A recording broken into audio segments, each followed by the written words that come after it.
Well, all right. Ladies and gentlemen, you are at the right place at the right time. It is the second Thursday, which means it's time for Graders Notes. And I'm your host for this episode, Comic Head 84. That's right. Jam-packed episode for you, a special edition where we are going to review and Graders Notes critique this baby right here. DC Comics presents issue 84, Superman and the Challengers of the Unknown. That's right. So, that's what's on the docket. Without further ado, let's assemble the panel known as Graders Notes. We're going to start with the mighty one, the commissioner of contests, everyone's favorite Metarog. What's up, my brother? Oh gosh darn! I am just excited to be here. Thank you for that introduction, buddy. Me too. You know what? When you first pulled this one out, I was like, it's just sort of a random book. It's not random at all. And we'll be discussing that during the stream here. But very excited to be here today. It may be a controversial one this time, but we don't shy from that, do we, Kenny? Yeah, we call it like we see it here on Graders Notes. Yeah. Next up, we have. Well, I'm not sure. He's wearing a disguise. We're looking for Gino, but there's a different guy. I don't recognize him with this disguise on. My name is Dave Kent. I'm a mild-mannered content creator here on YouTube, and my alter ego may show up here from time to time. Boys, how's it going tonight? Great to be here. There he is. I didn't recognize you with the The power is unleashed. Wow. The Where's man Margot Kidder when you need her? Gino. Good to see you, my friend. Good to see you guys, too. It's going to be big fun. Big fun working on this Kirby book here. Oh, yeah. And last but not least, hailing from Canada, looking like a Bond villain, stroking his cat right now. Or Dr. Claw. Yeah. Mr. Miracle, what's up, Dave? Hey, Kenny. How's it going, brother? Looking forward to doing this one. Like you said, it could be a little bit of controversy going on here today. We haven't had an issue quite like this one in a while, that's for sure. So we certainly haven't. We're interested in doing it. And of course, as always, here's my little buddy Jammer joining in with us. Jam up. Bud. He's got this thing now where he just keeps swimming around my feet when I do Graders Notes. He knows he wants to come up and be on camera now. It's like his thing. He looks velvety smooth. Of course, he's got good taste, man. And as we know, the fifth grader is the people in the chat who will be hanging with us, and we'll be prompting you at the end of each round after we, grade each category: cover, interior art, writing, and concept. We'll be kicking it to you guys in the chat to provide your chat grade. And hailing in that chat right now is Biggie Shaq from New World Order Comics. First in the squared circle tonight. Okay. Super Russ, 9,000. One video a day. 365. Going strong. Amazing. Make sure you check out our boy Russ. Amazing. That's consistency, baby. Magic Lasso in the house. It is 84 time. You're right. Good to see you. Yeah. The Jackson, Roy Kirk in the house. And when Jackson's in the house, mannerisms. his partner in crime isn't far behind. Comic Mag Musings. Oh my God. Hey, Bill. The antithesis of Like I Jackson said, Roy Kirk, I'd say. It is. It's Lex Luger or Lex Luger. It's Lex Luthor and freaking Kingpin vying for supremacy of the city. If somehow those two cities merged. Yeah, those two kill it, especially when they're hanging in your chat, Gino. Those two are a riot. Oh man. Good to see you guys. Will Smallwood's in the house. Good to see you, Will. Hey, William. Big Jaguar. Always good to see my man Jaguar. Chikota. Chickata. Chikota. Chikota. I was thinking of Ruban. Final Fantasy 7. Ruban Guzman. Cowabunga. Aggressively relaxing. Who just posted a prank call that I'm going to have to check out later. Oh. Fantastic. Appreciate you guys checking in here. Rolling in hot. Yeah, guys, we got DC Comics Presents 84. You know, we'll just set the stage. We have the writing team, or the writer, Bob Rozakis, on the pen duty, on the art duty. It's a tag team effort between Jack the King Kirby and Alex Todd. Inking this baby, Greg Theakston, household name. And so that's Sells out conventions everywhere. Yep. 1985. This is the world we're going to be plunging into tonight. And, you know, there's no better place to start than the cover, I say.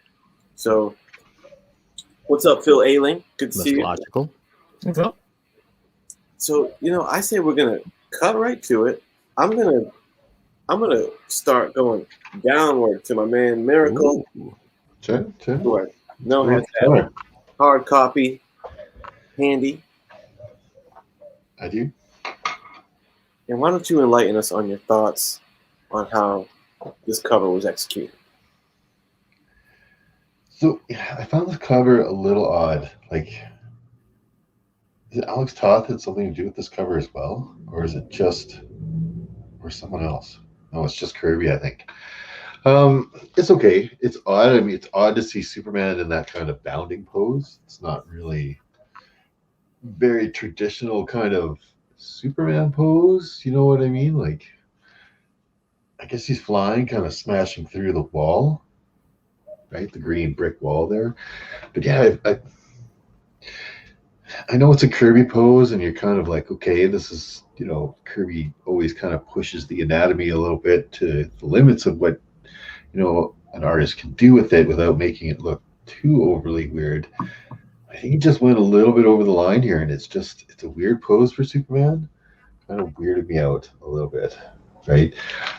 Having the challengers kind of poking in from behind. Of course, you're going to put your big star front and center, right? Soups going through the wall.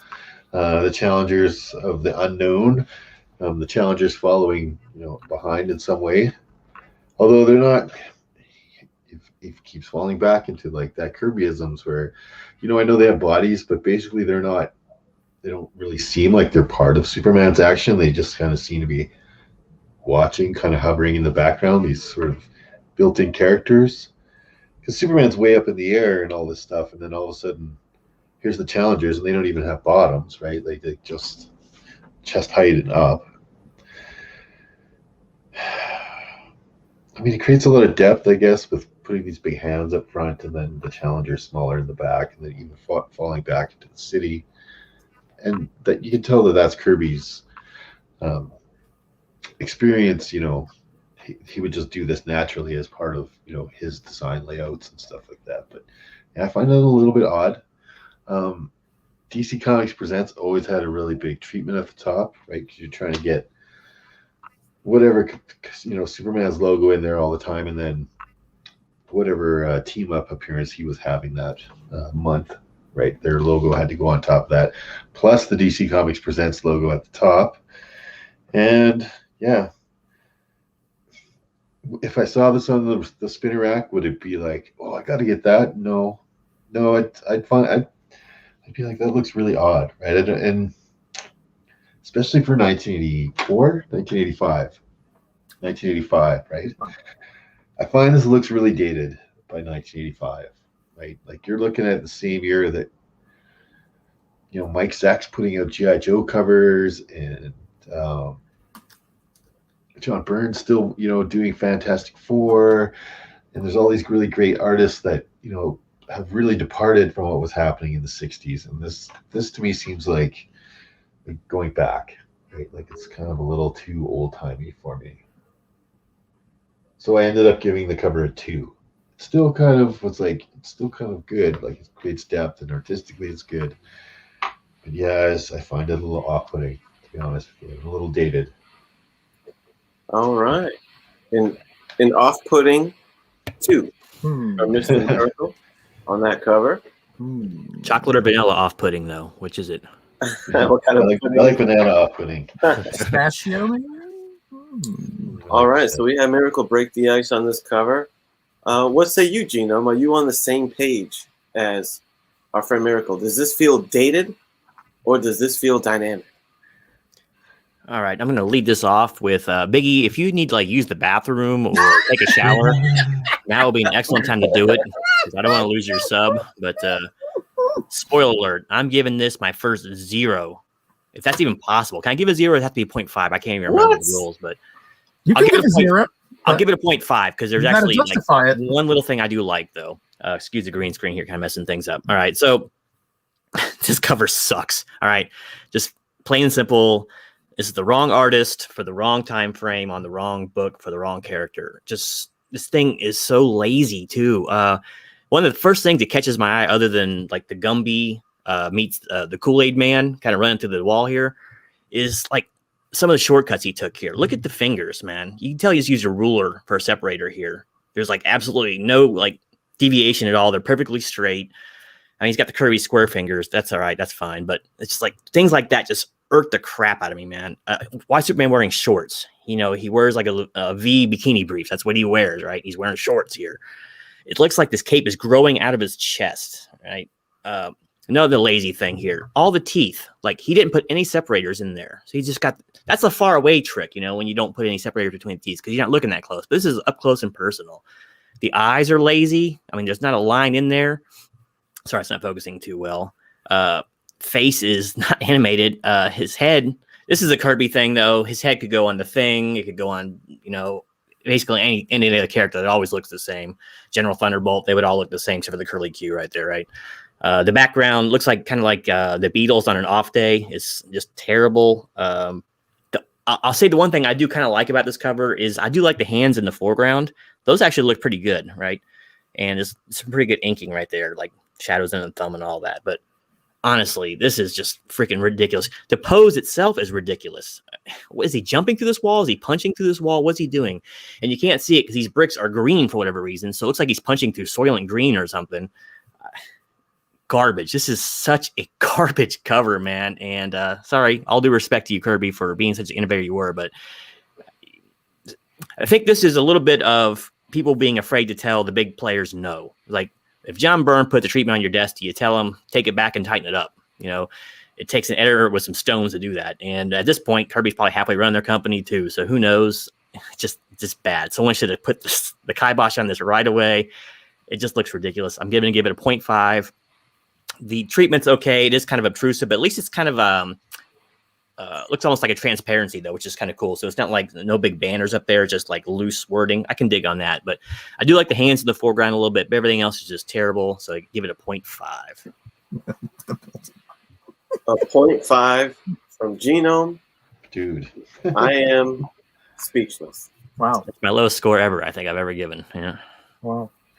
Thanks. Wow. Your lowest score ever on the show is given to a Jack the King Kirby film.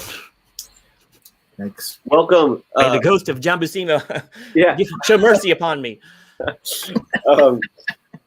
Shout out to Funk Comics, Collectible Paper, and John's Comics with Kids. Thanks for joining me. Onward and upward to Metarog. Are you on the same page with Genome, barely giving this a full number? Are you just not very impressed like Miracle? Or is your take are you more impressed with this? What say you? Okay. You want to bring it up there, Kenny, on the I do. On the digital realm there? Yeah. Yes. Thank you. Well, I see Gino's point, but I think he's a little too harsh here. I mean, I've seen some lazy covers, and this one is not quite so much lazy as it is kind of just not inspired. I'll agree with that. However, I will say I'm a sucker for these first-person view covers, right? And when you see those hands in the foreground, Gina was right. Those are pretty well done. They're very detailed. I don't know if that was Kirby there. It looks kind of Kirby-ish, but it looks a little bit different than from what I expect from him. Yeah, the Superman, okay, at this point, remember, he's been drawing comics for 50 years or so. So, Kirby could do this cover lickety-split in his dreams. And so I think it's not that inspired. I don't think it's lazy. It has that Kirby, those nice, dark, bold black lines. It has, the explosiveness of going through of course, they're in the background. These guys don't have any powers. If they're going to be anywhere, they're going to get crushed by these bricks. So they have to stand back. I like the fact that he drew the Challenges of the Unknown. Of course, he originated that comic. How so that you could tell them apart. Notice they all have different hair color. Red Ryan, has red, Ace, blonde, Rocky, and Professor. They all have slightly different hair colors. You can tell them apart. Their expressions are not great, but the cover does sort of tell me or sort of solicit for me that, hey, who is this villain? What's going on?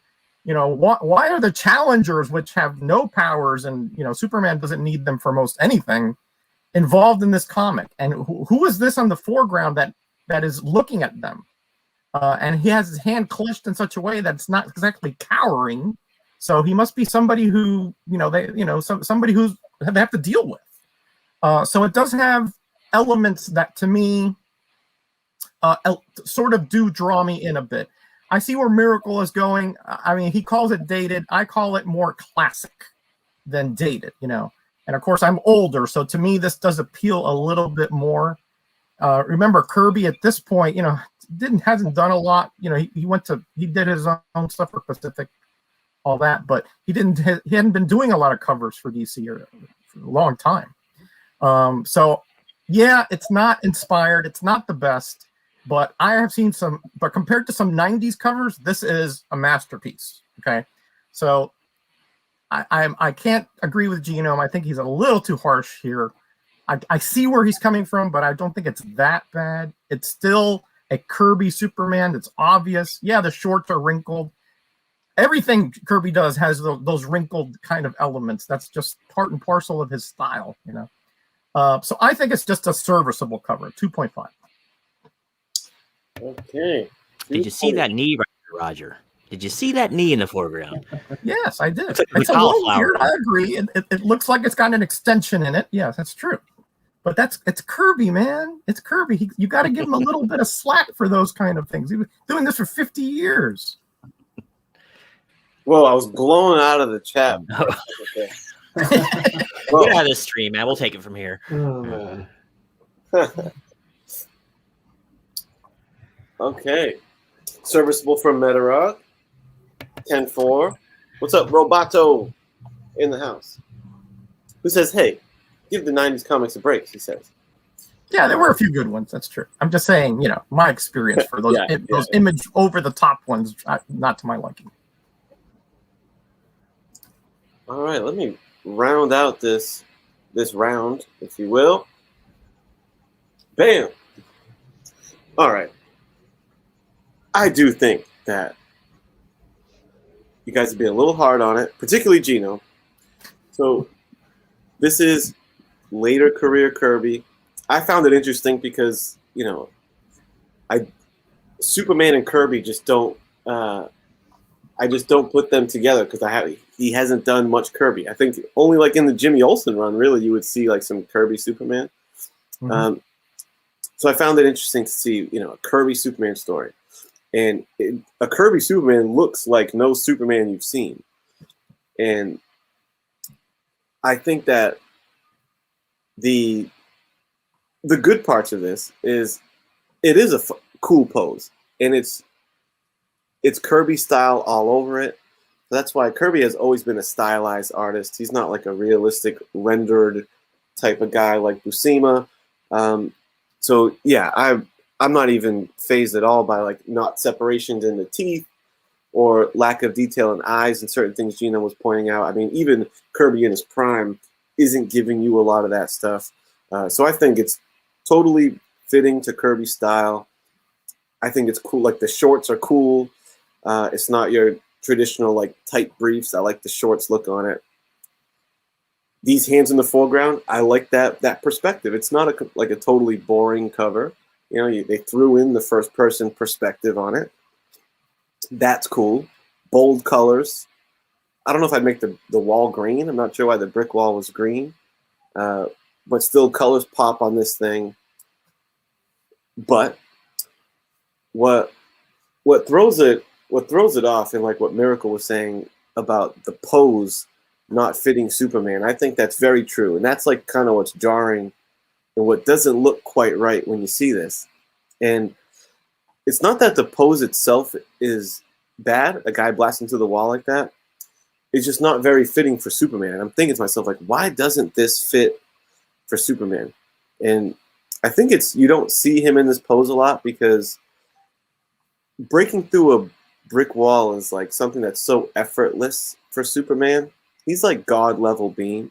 So you generally don't see him in this kind of, this is more like the way the Hulk would smash through a wall, who would just through brute force, throw all his limbs into it, smash through.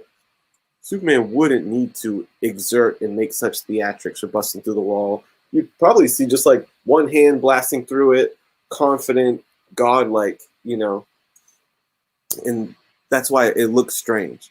So I do think that the pose is a miss. I feel like maybe Kirby wasn't totally on target with the aesthetic of Superman and his power set, really, because it doesn't really jive. I do think that also the Challenges of the Unknown, I know it's a Superman title, but it's a Superman team-up book. And I feel like the purpose of these books is to help put over other characters. You know, it's what Marvel Team Up did, Brave and the Bold did. You get your big popular guy, and you team him up with C, B level characters in an effort to expose your money characters' fan base to these new characters. So they shouldn't be hidden in the back like that. So I don't think that was very well planned, this cover. To, you know, Challengers should have been way more pronounced, looking cool and heroic. They just look like scared civilians behind Superman. And that's not really putting them over as, you know, as they should. But yeah, hands in the front, in the foreground, well done. I like the bold inking on this thing. I think that's cool. Anatomy issues, like I think the pecs look a little strange and stuff. But again, you don't go to Kirby for anatomically correct stuff. It's all about feeling and action and looking cool. That's what Kirby does best. So that doesn't bother me one bit. So agree, it's not Kirby's best work. It's on the tail end of it, but it's still a solid illustration. Just the layout isn't good considering what the goal is of having this be a team-up book, and the pose is not right for the character of Superman. But those misses, those misfires, really only deducted a couple points for me. So I landed on a 3.5 on it. I think it's pretty strong. There's flaws in it, but not enough to, you know, to take off more than like a couple solid points on it. I think it's a pretty bold cover, action-packed, what you want from a comic cover. 3.5. Well, it's quite a range of opinions on this cover here. Yeah, we're a little over. Yeah. a polarizing issue for sure. And we're only on the front cover. What will happen inside? You know what's funny is, you know what character I think of when I see this cover is Beast. This is like a Beast pose. Yeah. Yep. But so I don't know what that was his channeling. Maybe was he like channeling a gorilla or something when he was doing, I don't know. But it just, you're right. It does not seem like a Superman pose. No. Yeah. He's a little more dignified than that, and he's usually never angry. Even that's almost like an angry look on his face, and it's just strange. Now that you I pointed think out the your chat short knows. shorts. I think the chat No, knows the short the show, shorts. but just in case, this is your cue to grade this cover on a scale of 0 to 5, 5 being perfect, 0.5 being, I guess Genome showed you what he thinks is 0.5.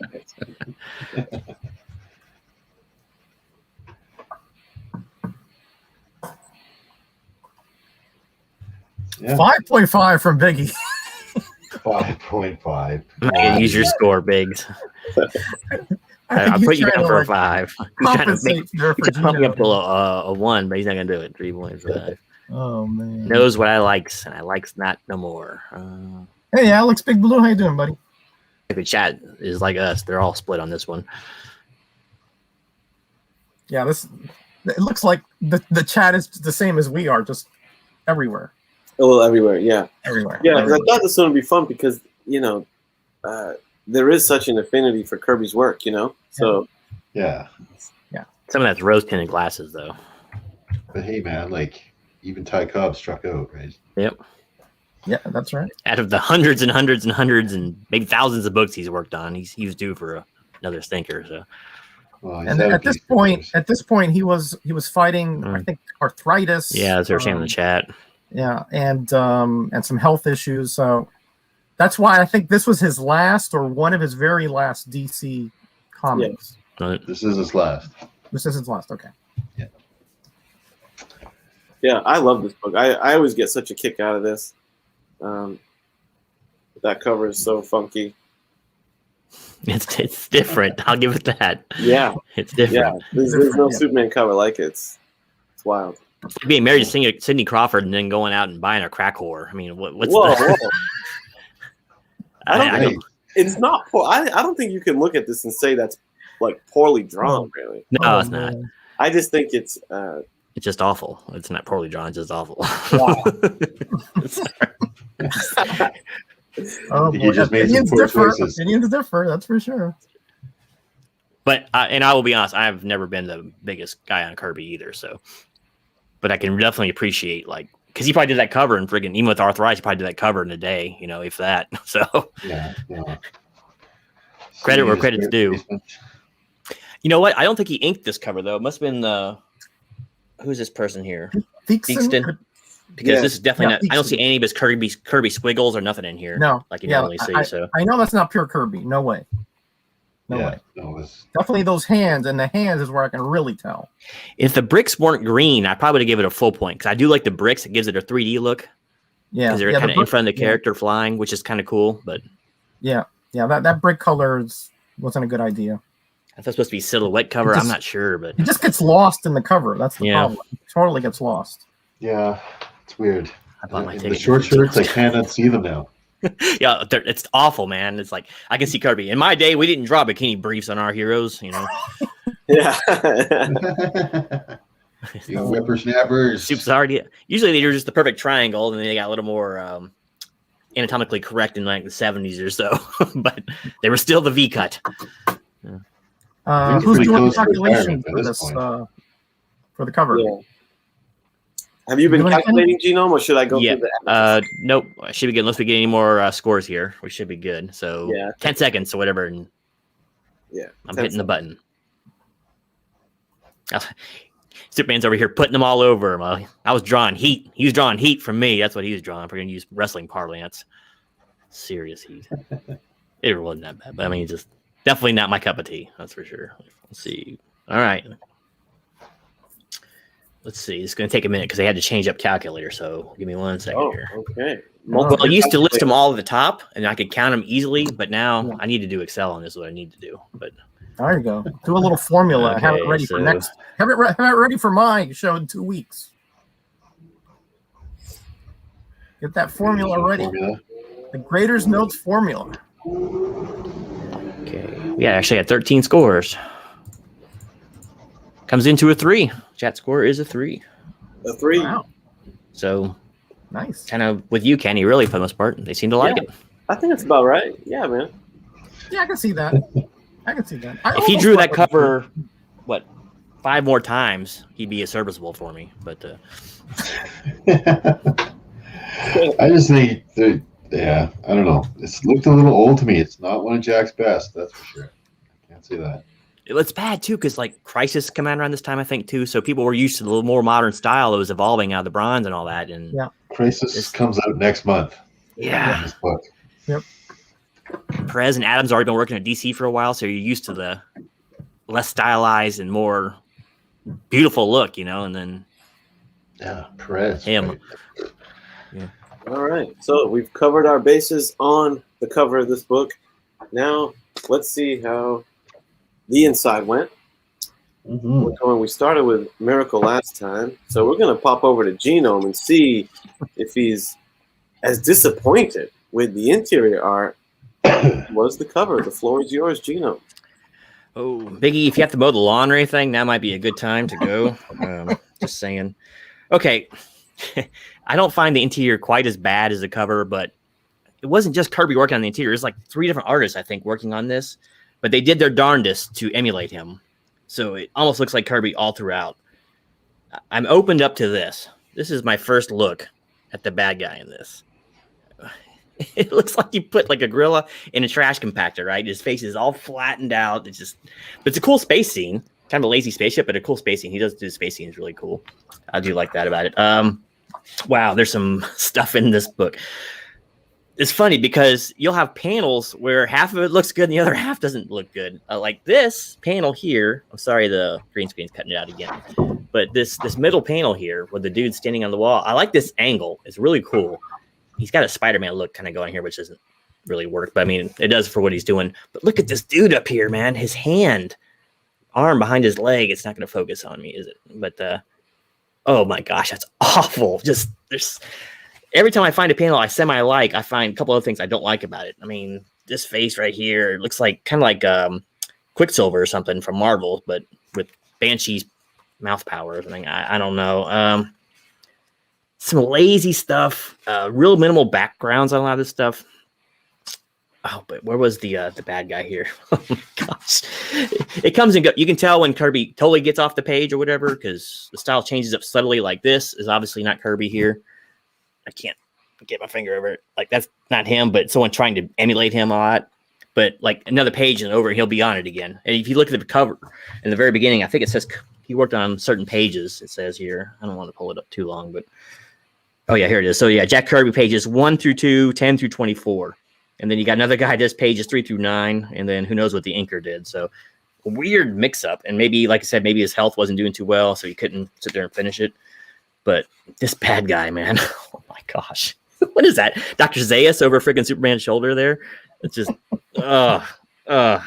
that's one of the better looking panels because kind of cool looking with Superman jumping around destroying houses.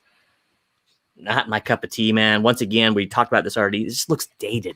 He could have drawn this back in the 60s and really been right at home and maybe in the 50s, and it just doesn't work. There's a couple of cool angles. I do like this one as a conceptual piece here where he's holding the card up to hypnotize these guys, basically.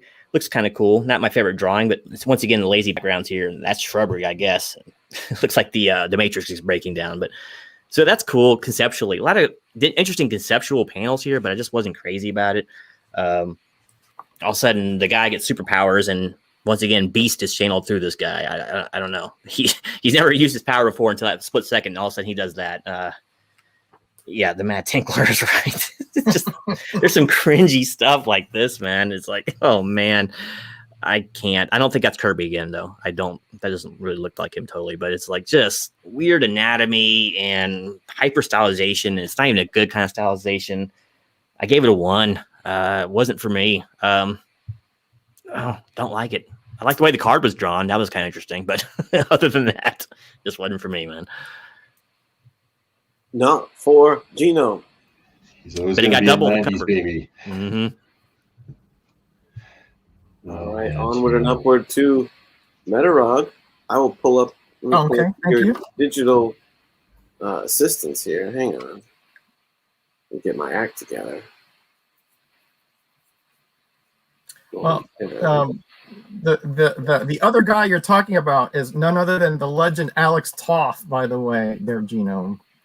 That guy who did the flashback scene in this. Yeah. well, anyway, I'll get to that in a minute. Named after an Egyptian god too. Look at that, amazing. But Yeah, the first page has a lot of, prototypical Kirby stuff here.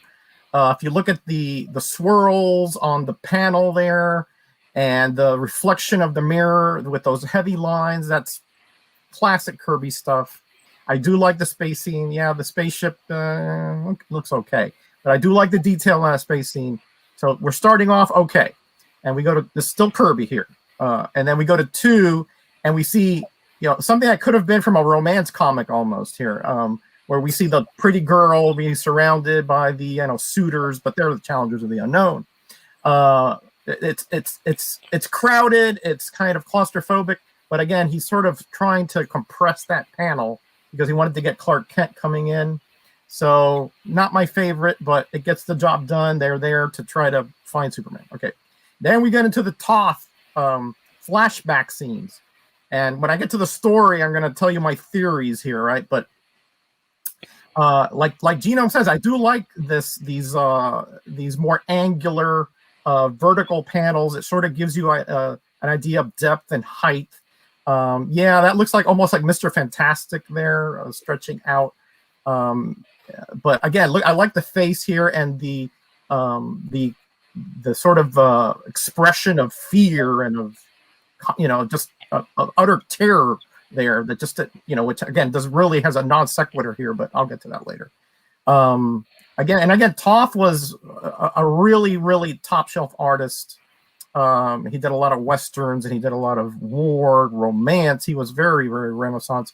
Yeah, that almost looks like a Ditko cover there, a Ditko expression there with the mouth being agape there. I'm not really sure why. That looks odd.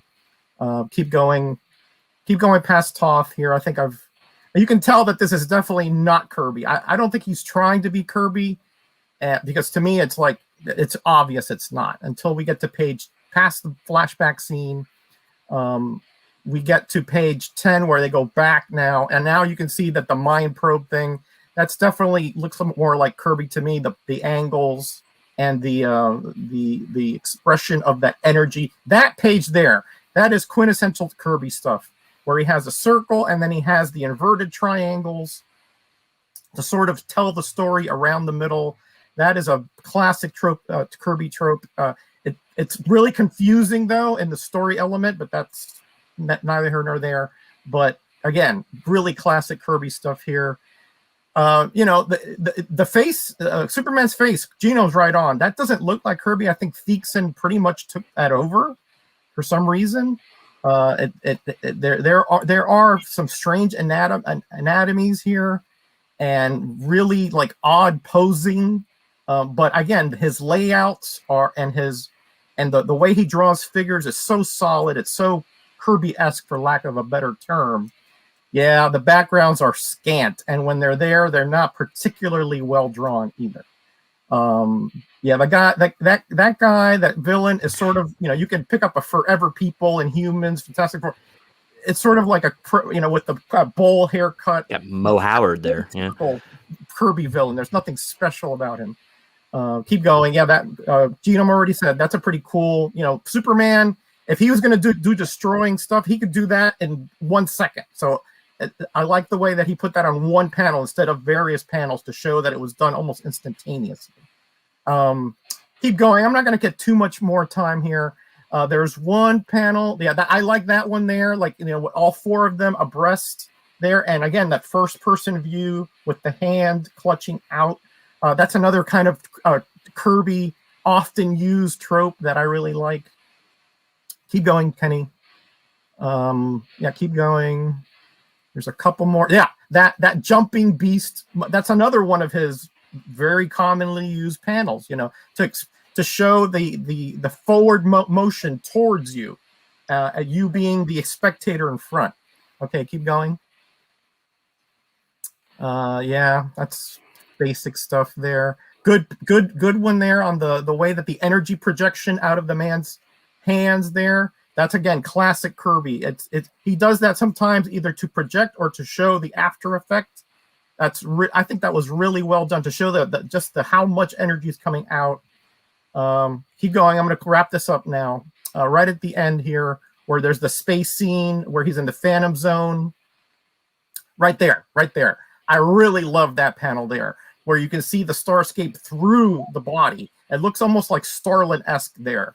And I like the purple nebula in the back, and the way that he negatived the feature there on the sun, and the face there down at the bottom right. I really like that one. It does look apish, but it really shows that there's like anger and then there's revenge in his eyes. Okay, so what does all that mean? I can't see this issue and say, oh, this is magnificent stuff. No, he was going through a lot of the motions here. Thiessen took over a lot of the faces, a lot of them. I can't say, but to me, a whole lot of them.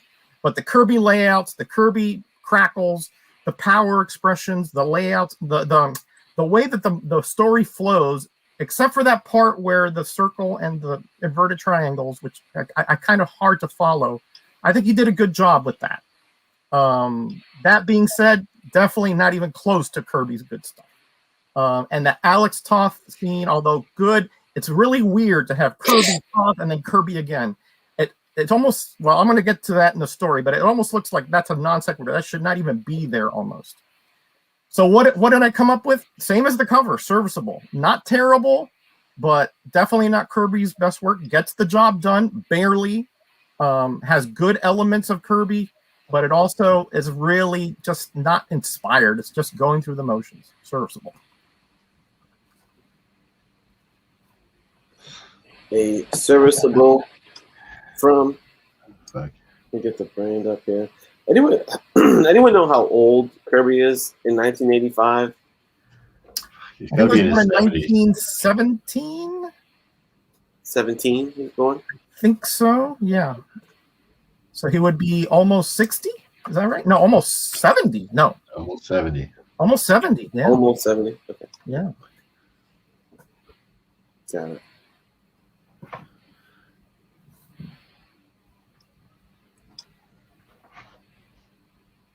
All right. An almost 70-year-old Kirby. Let's keep that in mind. I think I dug the opening page. I don't really have a big qualm with the look of the villain. I think this is kind of like quintessential Kirby villain. I think Metarog was right on like this. It hits me with like Forever People, New Gods type of character, and I think that's a pretty legit Grimace opening up on the first page. Let you know this guy means trouble. So I thought it was off to a decent start. I like the, let's see, was Kirby on 3? Let's see. Oh, that's Toth. Toth, okay. Well, we're going to give Toth some shine here because I thought his stuff was very solid. I like the bold black line work and inking on this. Looks great. Really throughout a lot of the book, like, and this really also applies to Kirby too. One thing Kirby is not, and this guy Toth as well, who I know he's well revered in comics. I'm not too familiar with him, but one thing about these guys' line work, it's like this is not we were talking about the 90s earlier. There's no extra lines used. Like the lines are intentional, the outlines are intentional. Jim Lee, when he drew something in Rob Liefeld, they would just be compelled to put 500 little lines and cross hatching and everything, which is cool. That's their style. Don't get me wrong, but you don't get that from the old pros. There's no lines wasted, brother. And there's 2 pages in this book that are my favorite pages, and this is the first. I think this page is awesome. It wasn't honestly until you guys pointed it out, the funky like arms on that guy, and fair enough, that's true. But when I grade art pages, art in general, I've said it before, I go and I'm seeing what the art, the figures, how the inside the panels are drawn. But before I move on, I always skim the page as a whole, as its own piece of art, to give me a sense of layout and design.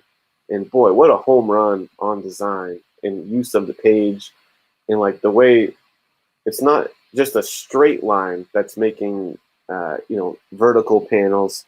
It's tapering lines, which is like creating a sense of height, and I thought that was really well played. He's using the white bars of the panels as like almost like part of the walls. Like it looks like on this panel he's scaling the white border. I love this on the bottom. This guy is almost like treating the bottom of that panel as a ledge, which I think is really smart. Really just cool little detail 3D aspect to it. And he's doing the same thing here. He's grabbing hold of the white bar of the panel as if it was, part of the structure in the panel. And I think the layout's cool. And I think that page is a total home run. And I think on this page, another thing I've said before is I don't like when guys get too crazy with panels. Sometimes they try to get too creative for their own good.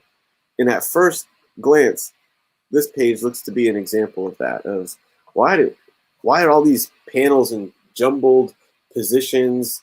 And it's like, why are you making this more complicated than it needs to be? Until I thought about what was happening on this page.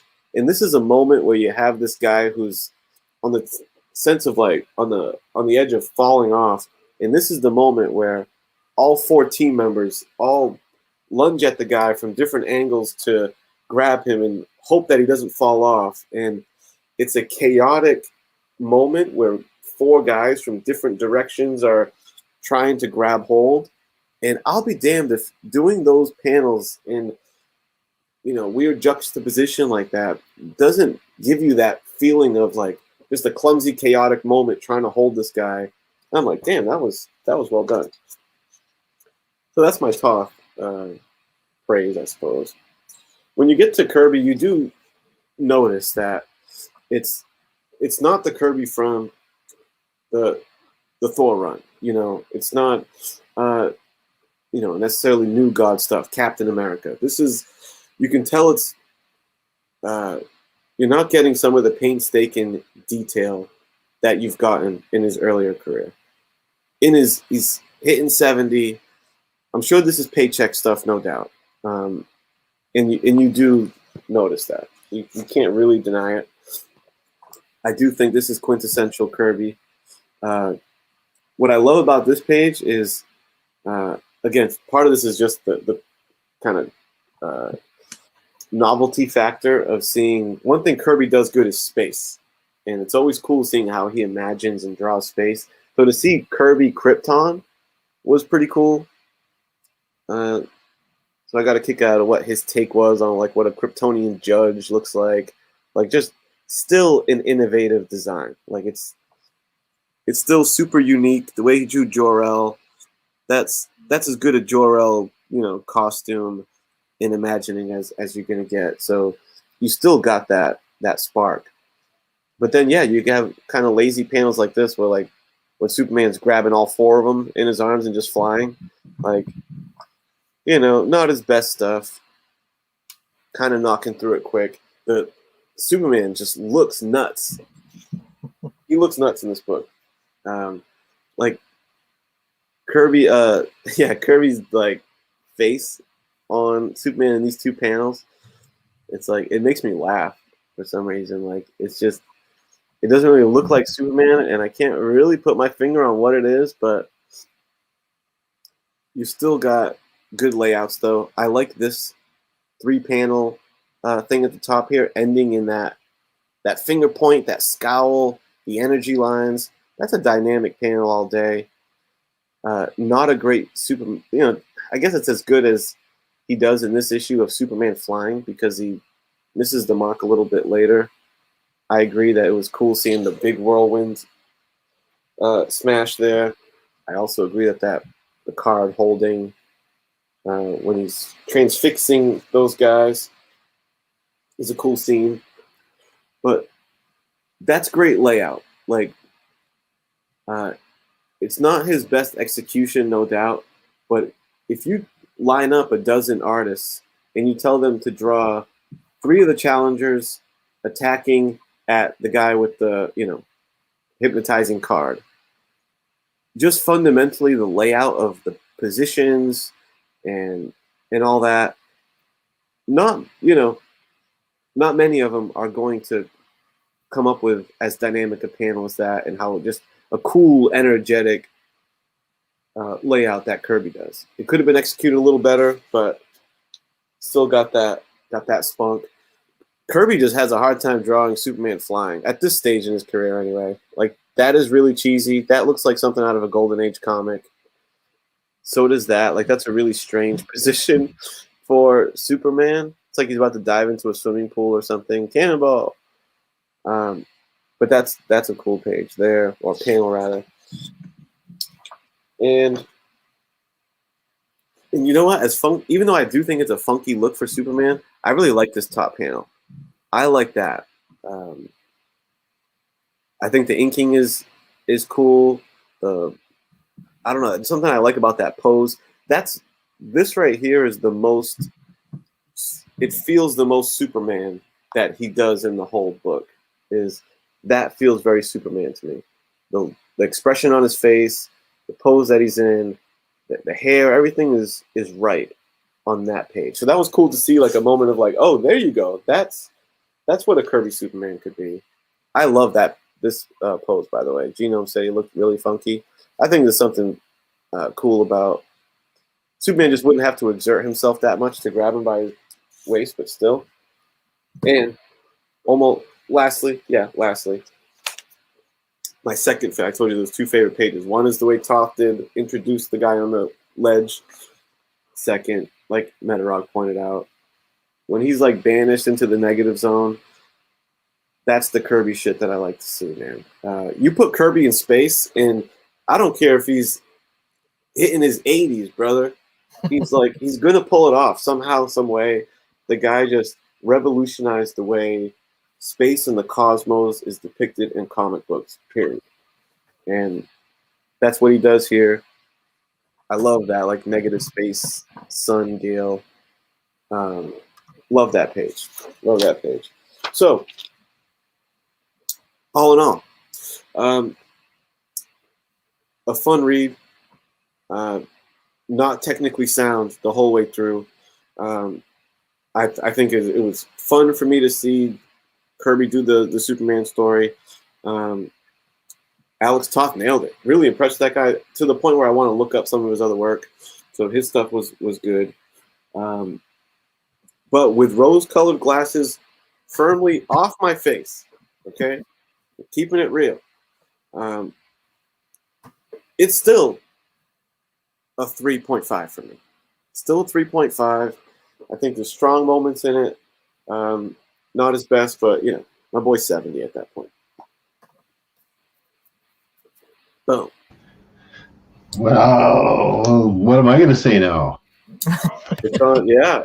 Yeah. Another, we're all over the place on the board for the art here. And last up, Mr. Miracle, what say you? You weren't very impressed with the cover. You didn't go as low as Genome, though. Let's see what you got. Well, what I got, I think you guys have covered all the bases and then some. A lot of That's meat true. on this bone. No, there's stuff to say. Like, yeah, like I agree with Kenny. It's dated. It is. Even like there was some cool stuff with Alex Toth's stuff. I do like his perspective work, like Kenny was saying in this panel with him like climbing back out of there.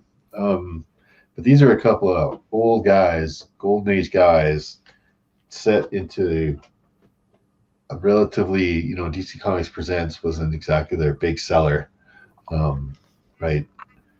I think, and it shows. Like they're missing on anatomy.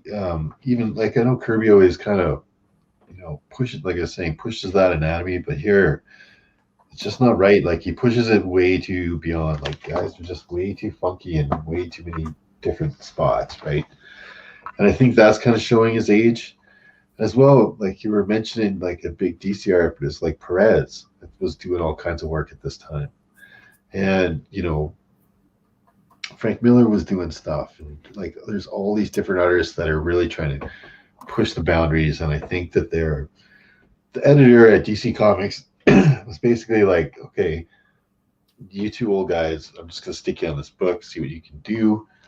This was originally supposed to be an Action Comics story that got pulled from Action Comics, and yeah, I think there's a lot of bad stuff in here. There's a lot of great stuff.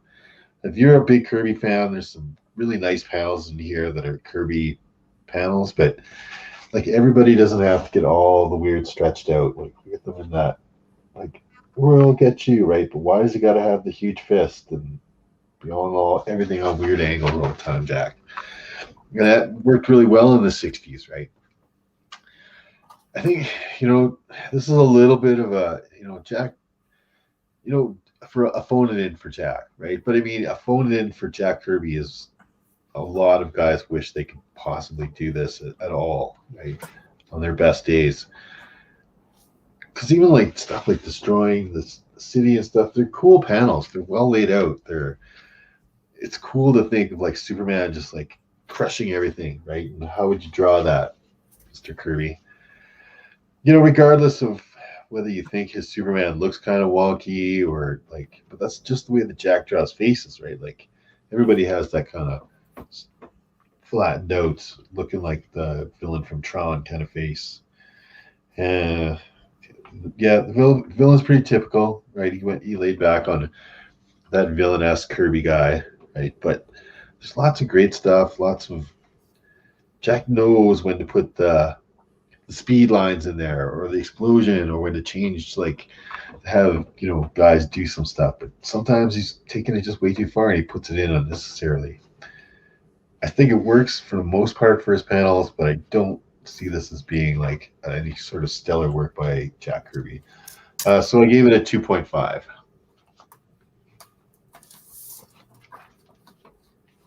Nice. 2.5.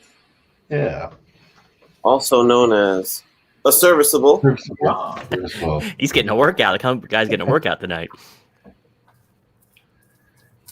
All right, chat. Now's your chance to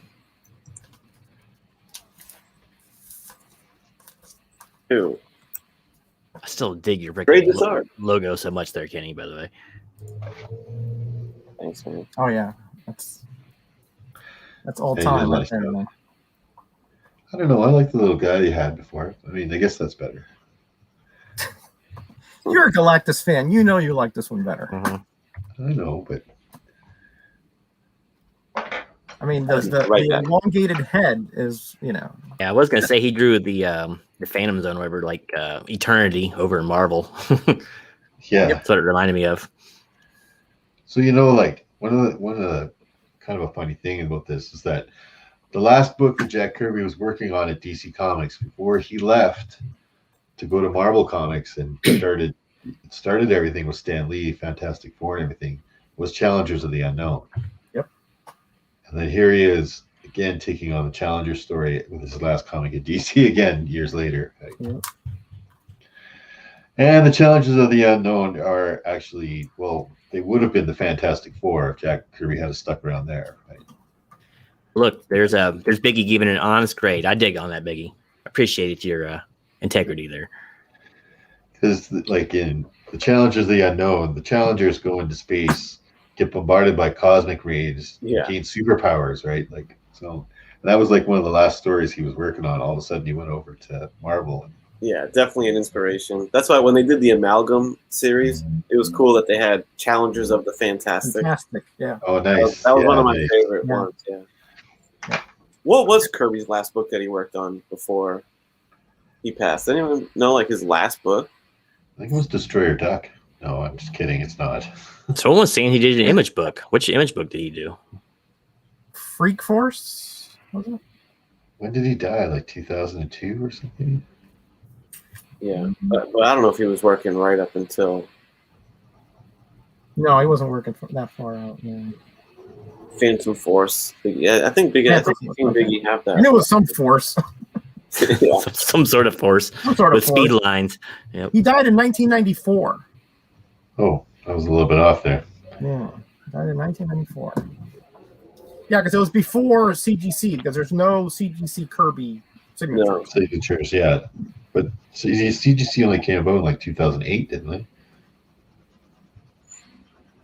Any more grades? You got about 10 more seconds. I think it's before that. I think I have one before that, but I'm not sure. Did he do some work for the Bob Newhart show? Well, was he drawing in?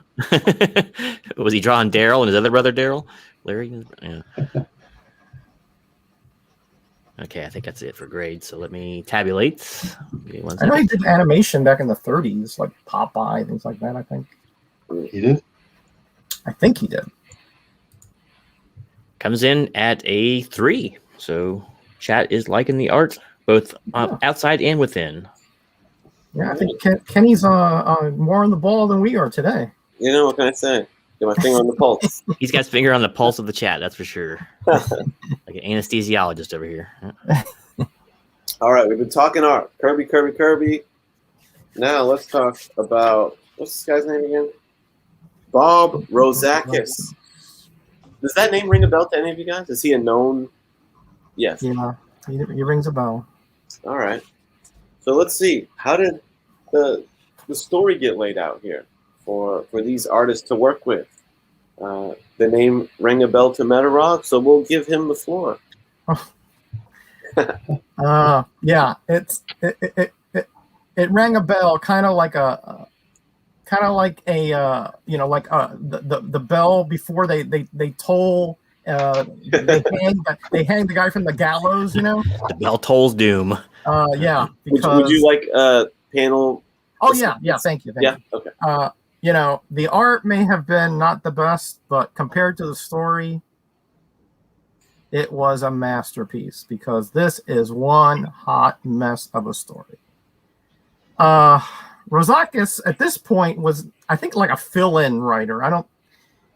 I remember him from like the Secret Society of Supervillains, and he did a pretty good job in that series, in my opinion. Actually, really good job. I'm not sure if to talk about the concept or the writing here, but to me, this story seems like if it was pieced together between two different people somehow and two different story elements. Notice that the Alex Toth part has that banker in there who is never mentioned before or after. It has and does not have anything to do with the plot here. He's scared of the card. Why was he approached by the card? What did the villain have to do with the banker? He was looking for Superman, right? There's just so many plot holes. I mean, this is Swiss cheese plots, right? First of all, they come looking for Superman, but they go to the Daily Bugle to look for Jimmy Olsen. Okay, that kind of makes sense, I guess. But they said that somebody knew the card was Kryptonian. Who?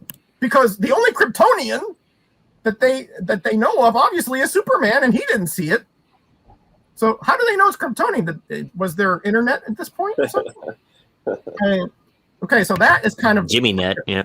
Yeah, that's kind of weird. You know, that's kind of like it doesn't follow, right? And yet, okay, then they have the whole thing with the banker, right? Where he's so scared of the card that he jumps to his death.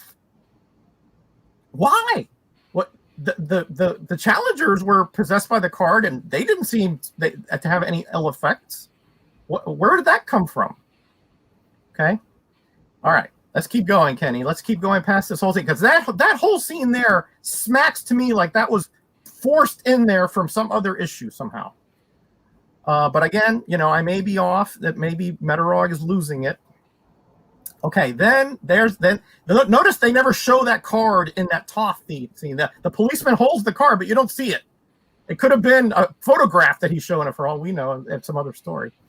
All right, so they don't find Jimmy Olsen, but they Clark Kent then Superman. He says, "Man, that looks kind of familiar." And this is totally golden age, silver age tropes. He goes to the fortress to get some kind of memory enhancer. Okay? Because he doesn't remember. And all of a sudden, that memory enhancer brings vivid detail from something that he saw as an infant before he got shot off to Earth. Wow. Really, really sketchy. Then here, obviously, the trial of the villain. And he's set up in a satellite, and then Superman doesn't know if Krypton, when it blew up the satellites. Obviously, it did because he's there, but he had that card. Now, tell me this, guys. What if you put a guy that has the power to hypnotize people? Would you leave him with that card up there in the prison satellite? What did he come up with the card? Because I'm assuming they took it away from him. That's never explained. Is it magical? Is it technological? Who knows? Again, this smacks to me like, again, go to the concept. They wanted to give Kirby one last hurrah. So I said, Rozakis, come out of retirement, put something together over a weekend, and let's get Kirby, a story. Then the villain, lures them in. He had already hypnotized the Challengers Unknown, and of course Superman, knowing from the memory probe that card will hypnotize it. What does he do? Just walks right to the guy, instead of like seeing with X-ray vision that he's there and swooping in and just tying him out before he even realizes it. Because even though he's a Kryptonian, he doesn't have powers. Why? We don't know at this point. And then when he uses another Silver Age trope, super ventriloquism. This is like, this is like back when he could duplicate himself, and he had super telepathy. This is really throwback stuff. But he doesn't use. How does he use it? He uses it through his voice, miles away, and in the guy's voice. And the challengers listen to him, even though the guy has the card in front of them. They don't listen. He doesn't listen to the guy. They listen to Superman. Why? You're telling me the guy having the card is not as powerful as the ventriloquist? And then Superman, he doesn't even try to use it on himself. I guess he can't because he's mentally he's not allowed to talk or something. And then finally, when he drops the card, he has superpowers. So you mean all the time this guy was around? He never was separated from that card, so he never like laid it down and said, "Oh, I'm strong." No. What do you have it like fashion? He like always had it with him. When he took a shower, he had it with him.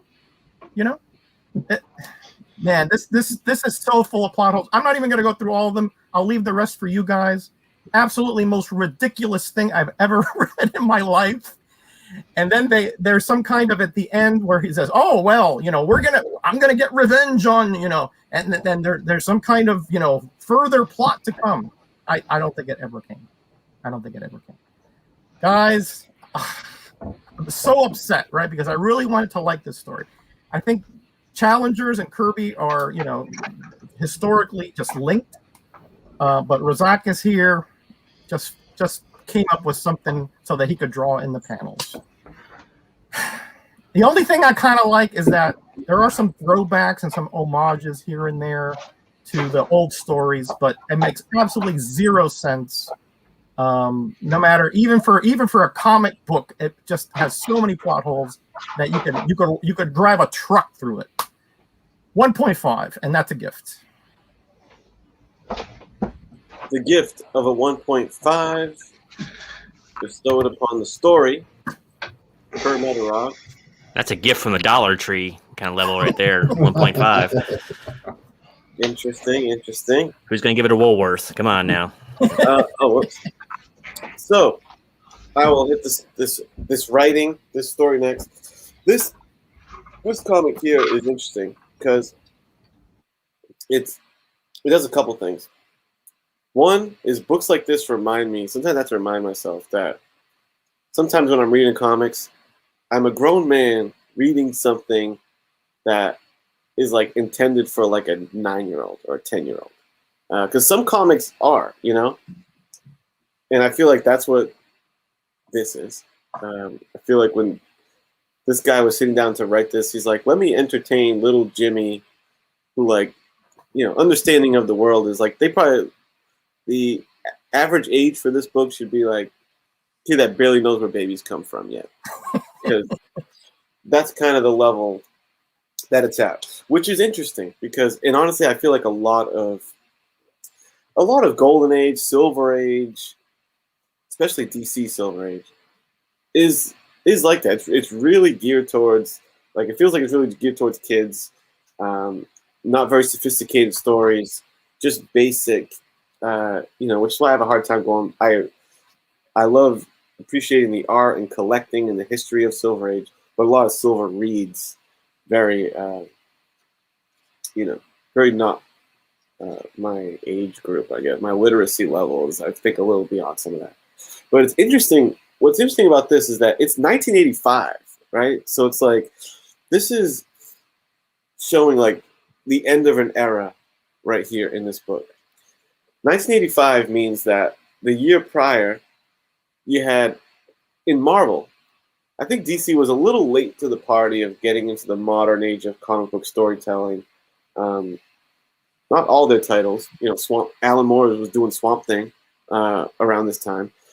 So not across the board, but as far as what could be done with superhero stories, Death of Elektra and Daredevil happened before this. What was going on? And Uncanny X-Men, I feel like, has always been ahead of the curve with superhero stories. They were already past the Dark Phoenix saga and all that stuff by this point too. Spider-Man would have been like the mid 250s, so I'm not sure, but I'm sure it was tackling relatively sophisticated stories, and that's just not what you get here. Plot holes all day. I don't think that. I think one thing about this kind of book is that it has to be a one-issue contained story. So I think that just the deal with this banker guy in the middle is you need to establish a threat quickly off the bat, and you do so by shoehorning in the introduction of this card, and that since once Superman comes into play, the challengers are almost tits on a bull, I think is the expression. So to give them like a little adventure to do before Superman gets called to the stage, I think is the purpose of that, because you get to see like, hey, he's the wrestler guy, so he's got grabbing duty at the window. I'm the climber guy. I'm the pilot guy, and I'm the professor. So like, it just gave you a little action scene to introduce, and also they're all narcissist guys, because like all they're talking about, like they mentioned, oh man, I wish the cameras could get me at the right angle because the 6 o'clock news would catch this story, and they're all doing it for like the rush of, and maybe that's their character. I didn't think it was. Maybe they're just adrenaline junkies, because when this guy plummets to his death, like they're literally cracking jokes. Like, what does he say? Man, so right after the guy dies and they're collecting themselves on the chopper, guy's like, man, I guess we blew this one, huh? I don't even think Superman could have stopped that guy from taking that plunge. Of course he could save him from taking that plunge. Like, all day he would have. You guys are just a bunch of bumbling jabronis with no powers. But then he says, what's the saying, Professor? The operation was a success, but the patient died? Like, they just totally don't care. So there's that weird aspect of them. And then Silver Age Superman stuff.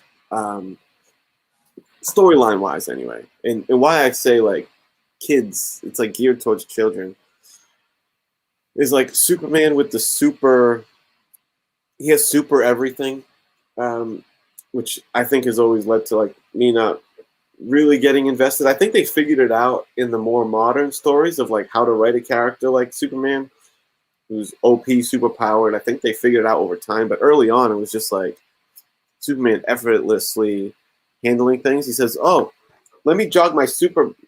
He goes, that rings a bell deep in my super memory. If you had a super memory, you wouldn't need a contraption at the fortress to jog your memory, dude. Like, what? Obviously, you don't have a super memory, or else you wouldn't need that machine. I do think it was cool once Superman gets like, whenever you can turn Superman heel. I mean, obviously it's a timeless trope because they just did it in the Zack Snyder Justice League movie. You turn him bad for a bit and have him fight the good guys. That always makes for a good time. Because he's like the ultimate antagonist. If Superman is mad at you, you got a problem on your hands, you know? So it's always fun to explore that. So that's cool. And yeah, like Roger said, the last thing I'll leave it on is reinforcing the super this, super that, super ventriloquism. Superman says that. He goes, let me see if I can find how he says it. Because Superman literally utters these words from his own mouth. Where is it? I don't know if I'm going to find it. But he like remembers in the moment. Here he goes. I can't stop myself from going on a rampage. This is when he's still mind controlled. I can't stop myself from going on a rampage. There may be a way to stop. I know, super ventriloquism. Like it just occurred, super ventriloquism. I'll duplicate his voice and give the challenges that come in. Really weird, really hokey kind of thing. So, yeah, man, it's at the base level, it's a little superhero romp, you know, which fair play, fair enough for the target audience. I think it delivers fine, but man, if you're looking for any level of sophistication, which by 1985 there should be, I wouldn't grade this book as harshly if this was a book from the late 60s, early 70s. I would have given it higher than the grade that I am, but because it's 1985, brother, and you got to get with the program, I also gave it a 1.5. 1.50. Yeah, this is not one of these. You know, this you expect that, right? Not Copper Age. Right. Look at me. I'll get my revenge on all of you later. Oh yeah, I read that. I'm shaking in my boots right now. This isn't a personal attack on Biggie. But Biggie takes it that way. He does, yeah. All right, Dr. Claw, you're on. What's what Dr. Claw have to say about this once he takes himself off mute? Later, Biggie. Have a good night, man. Oh, good night, buddy. Sorry, guys. Didn't mean to be on mute there. He won't leave me alone. He just wants up so bad. Story-wise, ooh, yeah. This is bad story. Like, Roger, you hit it on the head. It doesn't make a lick of sense. Like, the motivations are like the whole dude on the ledge. I'm like, okay, but that's it. Or like, and I jumped to death, and then they're like, because he was so afraid of the card. But then nobody in the rest of the comic book has ever even have an inkling of fear about this card. They all hang out with it, you know, grab it, move it around, blow it around with their super breath. Right? Nobody cares about this card. You know, beyond this banker guy who jumps to his death for it for no reason. Because like, if he was hypnotized, he would have just jumped. Right? He wouldn't be out on the ledge threatening to it. I don't know. Maybe he was told to go out on the ledge and pretend, or I don't know. Right? Part of the villain's plot. But it doesn't make a lick of sense. The challengers are weird. They're so intrusive, and their dialogue is so hammy and weird, and they're inappropriate, talking with the guys dying, and then they're like, when they go to the Daily Bugle and they're like, hey, we need to see Superman. Where's Jimmy Olsen? Right? Like, we need Superman to take a look at this card. I'm like, wait a second. If the challengers have got the card, then that other guy's got superpowers. And if he's got the card, if the challengers got the card in their hand, then they're unhypnotized, because as soon as he lets go of that card, everybody that's under his spell gets broken, right? So what, did they take a photocopy of the card to the Daily Bugle? Like, it didn't seem like that in the comic book. And like you said, like, that guy, as soon as he drops the card, he would realize he had powers, but he never realizes he has powers until later. It's just so weird. And like, this story is why they had Crisis on Infinite Earths a month later. I'm sure of it. Like, stories like this, right? Where Superman was just beyond anything. We need Superman to do this. Okay, give him super duplicating power. Give him super hypnotism. Give him super ventriloquism. super speed, super lightning, super this, super, super, super, right? They were even setting up new powers for him as the villain. Once he got his Kryptonian powers, started shooting bolts out of his hand, energy bolts out of his hands. And Superman's like, I'll have to explore that later. Maybe that's a power I have. I'm like, oh man, they're gonna give him more powers? I'm sure that the editors knew Crisis on Infinite Earth was coming next month. Like, obviously, it was such a big event for DC Comics. They knew it was coming months in advance, right? So they were like, screw it, right? It's Jack's last issue. We got this other Golden Age artist on here, Alex. Let him go, right? We're going to change everything in a month so they can do whatever. You want to give Superman tentacles? Go for it. I don't give a crap, right? Like, do whatever you got to do. So that's kind of where I saw that going. Because right after like Crisis on Infinite Earth, he got really powered down, and then they gave Superman to John Byrne, and John Byrne powered him down even more, right? Because 60s Superman was bananas, man. He was like literally flying into solar systems and blowing them away. Entire solar system. There's a issue where there's a supernova and he flies into the middle of the supernova, sucks it all into his lungs, right, to prevent it from destroying the galaxy, and then flies over to another galaxy not far away that has a sun that's dying, and like shoots all this solar stuff out of his breath into their dying sun and restarts it. Like, wow, he can suck in a whole supernova into his chest. So yeah, that's why Crisis came about. And this story just feeds right into that 60s Superman. And I'm sure the guys knew what they were doing. I'm sure they were told, go ahead, go nuts, guys. We're changing all this, and you guys aren't involved in it, and have a last hurrah or whatever. Because it's weird, and they're giving him more powers and new villains with more powers, and they kind of explain the Phantom Zone a little bit to you, and they kind of explain who the challenges are slightly. Like, they don't really build anything off the challenges. I mean, I suppose the challenges have been around since the 1950s. They're assuming that you don't have to go through every single guy. Challenges don't have powers anyway, so they're just like smart guys and a daredevil pilot and whatnot, right? Or one guy was the heavyweight champion of the world, Rocky.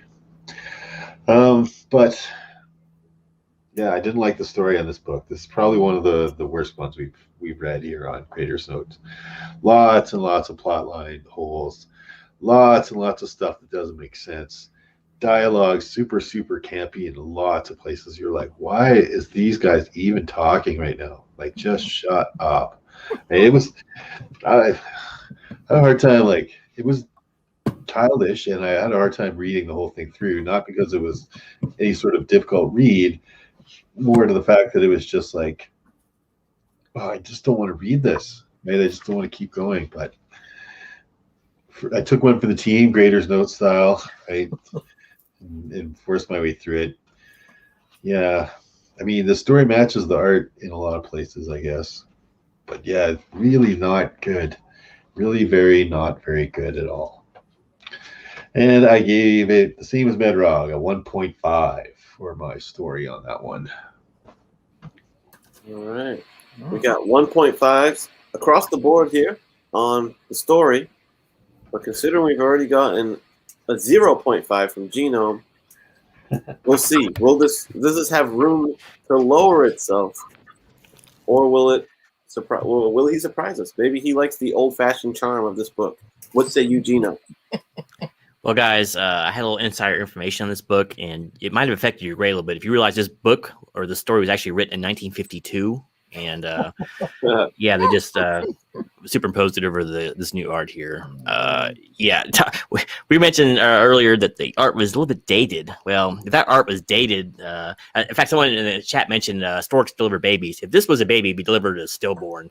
It's bad. This is bad by the 40s and 50s standards, but whether it was, I don't think it was done tongue in cheek, to be honest with you. No, I really don't. It's not written that way. It's just written awful. What's funny is it's written like a first edition too. Like, you've never seen these characters before. You have to explain that, like Marigold was saying, everything is super this, super that, right? So everything he does is super. He takes a super dump in the morning after eating too many enchiladas or whatever. It's like, Gosh, and then you have to go through every skill set of these challenger guys who mean basically nothing to the story until the very final panel, really. And I could never really figure it out. Was this all part of the bad guy's master plan to lure out Superman, right? To set the banker to his death or whatever? It's who knows. Biggest glaring plot hole in this whole book was the fact that if that was the original card that was sitting in the banker's office, why wasn't the dude superpowered at that point? Because he was away from the card, right? Mm-hmm. But let me say this. I did find two things that were kind of cool in this book. And as stupid as the card was, I liked it. I liked how they said, oh, it's some sort of neutral kryptonite or something. And he doesn't even know it. And that's why he doesn't have power. I thought that was kind of a cool thing, right? It's like he was actually keeping himself down by holding on to what he thought was giving him power.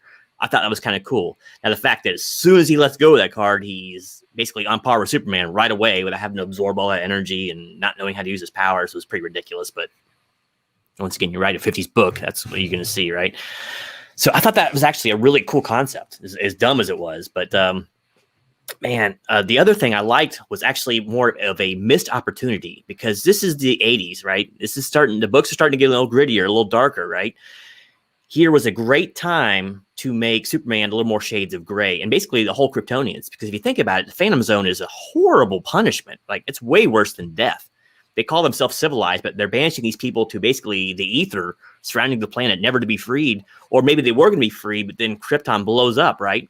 And so Superman makes even the comment, I think they mentioned it. He's like, well, they could still be floating around, but he's like, well, maybe they got blown out in space or blown up when the planet blew up. It's like, Superman, you could go free those people if you wanted to, but he doesn't. So I think that's really a missed opportunity there of making him out to be a little bit of a darker figure. Maybe he's taking revenge on them because the planet was destroyed or whatever. So it's an awful place to be.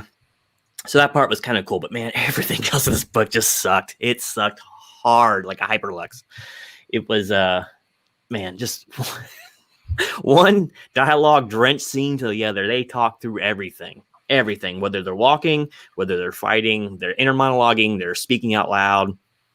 Ventriloquism of Superman, of course, trumps the card as he's holding right in front of the challengers' faces to control them. The fact that he can't stop himself from destroying the town, but he's allowed enough freedom in his head to do his super ventriloquism to these other guys to help free him. And meanwhile, this whole time, like, they're trying to get this card away from him, right? It's like, why didn't he just like tell Superman, come back here and stop these guys? But no, he's sitting here just dancing around with his card, and finally they get it from him. It's so stupid, man. This is such a 50s book. I expected Batman and Robin to come out and start dancing in Watusi or something. I think it'd have been a great time, but wow, it's more dated than the art, and I don't think that was possible. But it's funny is I gave it the exact same score. I gave it 1.5 just because I thought there was two little points in this book where one was interesting and they could have developed into something more of it. And the other, I thought the card concept, as dumb and flawed as it was pretty cool. I really like the idea that he didn't even know that he was depowering himself by holding on to this thing. So awful story with a couple of little bright points. Dave's right. It was not a long story. It was kind of slog and chore to get through. I definitely didn't want to read anymore. I was glad when it was over. Even though it kind of drops off on a cliffhanger for like a DC Presents book, right? Oh, they're all in the Phantom Zone now. You got Zod there. Hey, Zod's introduced in the book. Pretty cool, right? But nothing comes of it, you know. They're all disembodied people stuck floating in the Phantom Zone. 1.5, man. This story blows chunks, but unfortunately, it's one of the stronger parts of this book for me. But it's bad. If it was written tongue in cheek, I give it some more credit, but I don't think it was. I think it was just written straight as an arrow. Yep. Yeah, I think that they were trying to set up like part 2, right? Where Zod and those guys would all get free from the Phantom Zone and come after Superman, of course. But yeah, not good. Even like 1975, this would have been outdated. It's like, once again, where was the editor involved here, man? It's like surprisingly outdated, isn't it? Considering when the book came out, I'm like, wow, this is. Books had turned the corner by this point, especially on Marvel side. But man, I think they were getting ready for Crisis. They were like, do whatever you want. Yeah. That's part of the concept deal that I got. Well, and then Genome, they give us not one but 2 epilogues. Yeah. And the second one, I think that's where they're trying to be funny, kind of like You know how like at the end of crime dramas, you'll have a little levity. That's what I think they tried to go, and it's like it doesn't make any sense. So you're telling me the Challengers of the Unknown are back there harping at this lady because they want to know what happened? Yeah. They got nothing better to do? Yeah. I mean, it's ridiculous from page first word to last. You know, I did forget to say that this is actually one of the other few panels I liked in the book was at the very end of the second epilogue. I like that with this Panama Jack freaking hat tilted right there. It looks kind of cool with Clark with his glasses on. Clark Kent, yeah. I like his Clark Kent, actually. I really did like the Clark Kent. He's stiff in that first panel, though. Oof. Where was it? He is stiff in that front, man. Look at that arm, man. He's like, looks like you get that arm on a drafting table. You know? He could be a bit of a like had that like pinstripe suit, like a gangster, like a At least it wasn't a zoot suit. A zoot suit. Probably wasn't far off. Yeah. We got one grade in there. It's a 1, so that's gonna be easy to. It's gonna be real easy to calculate this one. But I think that'd be a really cool story, man, to delve into the people who created the Phantom Zone or discovered it and decided to put their criminals there as like most extreme punishment. There's a mini series called The Phantom Zone Chronicles or something, and they do delve into that a little bit. Kind of paint them in a more negative light, no pun intended, right? Because it's awful being disembodied. You can see and know everything, but just being trapped forever in the zone. Oh, that's awful. Yeah, because you don't age. So it could be for eternity. No wonder they were pissed. It was Jor-El that found the Phantom Zone, right? Was it Jor-El that did? In this book, it seemed like that was. Yeah, I think it was. Like I think he did. Finder of it. Yeah. And he figured out how to put him in there.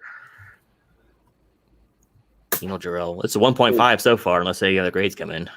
They end on just like almost like a sitcom hokey. I know. Where was it now? Yeah, they're like Roger was saying, they're trying to anxiously find out what happened to this villain, and he's like, they're not finding out. So Clark comes in. So that's how it is sometimes. But hey, isn't that right up your alley? Finding out something that's unknown, consider it a challenge. And they're all the challengers sitting there, all like, "Oh, you." I get it. Yeah, you son of a gun. Everything stops. Freeze frame. Yeah, I know. It's like Police Squad. Roll credits. Okay, Jor-El found the Phantom Zone. Reed Richards found the negative zone. I know, right? It's like two sides of the same coin. Yeah, the challengers, if you see Miracle did a video on that a while back when he compares them.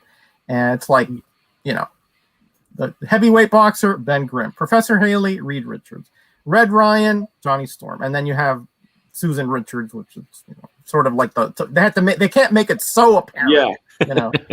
Well, I'm sure that's where Stan came in and was like, no, we'll make them brother and sister and married and we'll have a girl. That'll be good. And we can do this and that, right? Like, because definitely Fantastic Four was written better than Challengers of the Unknown. There are some cool stories in Challengers. I got a few of them. Yeah, I got a few of them I really enjoy. I brought this one out. But there are quite a few nice, really cool stories in the I dig that cover.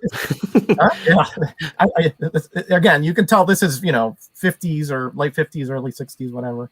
But since they don't have powers, they have to really use their wits and their skills to defeat much greater enemies. And in that sense, it's compelling stories. They're like Superman, which snap his fingers and he can annihilate 99.999% of anybody. The other part, it ties in with the art, but it's really part of the story. I love the arrow going toward the Fortress of Solitude. Like Superman's gonna forget where it is, Yeah.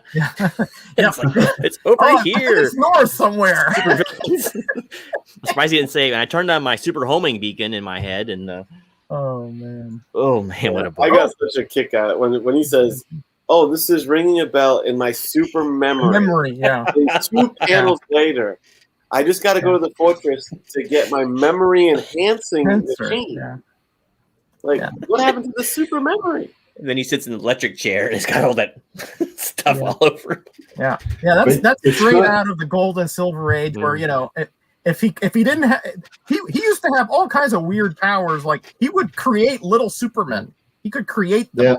Yeah. You know, and he could read minds from like across the world. You know, and he Hypnotize could move, people. telekinesis. He could move things with his mind too. But Yeah. essentially, whatever they needed, he could do. Yeah. Wouldn't he just call it his memory? Why would he call it his super memory? Super memory. It's not because he's because super. it's not his memories. It's not his Mhm. memories. It's Jarrell's. Right? He goes into that chair so he can access Jarrell's memories. They just don't explain that very well. The bad part Not is, at all. you know, Yeah. the movie had come out, so they could have done a scene where he goes to the Fortress Solid and put the crystals in the ice or whatever, right, into the computer, and then it could have showed him, but he has to sit in this electric chair. It's like, why? It's to give Kirby a little crackle action. I guess he's like Kirby's like, I ain't drawing that ice stuff here. No, Give me a chair. I'm not doing those shards or crystallines. No. I don't even think it's just Jarrell's memory. I think he's got like every Kryptonian's memory. Yeah, I think it's something like that. Yeah. Right. All right, Kenny. I think the jury's in, man. And you know what? We stayed a streak the whole way through. It's 1.5 from the chat as well. So we're all in agreement on the story. Okay. Sucks. Good. Let's move on. Moving on. Concept. So my understanding of the concept, because I didn't even connect the crisis looming to this. So that's interesting. I'll leave that for you guys to kind of chew on. But yeah, I saw this as like letting the old school guys get a paycheck, kind of is like, let them get some work. Let this, like, I imagine DC Comics Presents didn't have many continuity crossover moments. Like, I know there's a couple things, like Superboy Prime is introduced in this, and I know he parlays into other things, but I think for the most part, it's little contained one-shot episodes, if you will. So I think it's a nice self-contained book that, you can let names like Kirby and your classic guys do their thing. And I think that's what they did here. Overall, the series as a concept, I had mentioned it earlier, I think when I was talking about the cover. I like the series. DC Comics Presents is one that I like work on filling out the run for. I think it's a fun series. I think it's a cool way to, obviously these companies are always kind of copying each other. I don't know who, I imagine DC did it first with Batman Brave and the Bold, of this team up concept of you have your mainstay that has the big following, and you just have a title where he teams up with someone new every issue, and lesser known guys, Challenge of the Unknown, for example, and you're introducing, the goal anyway, I would imagine, is introducing new readers to more characters that are in your universe by way of, in this case, Superman. So I like the idea of a team-up book, like Marvel Team Up and Brave and the Bold. So as far as that overall concept of this series, really strong. I like it. Overall concept for this issue is that I feel like it's kind of paycheck mode, and that's kind of it. So I'm just going to give it a 2.5. Like the overall series concept, but I think this particular issue is let's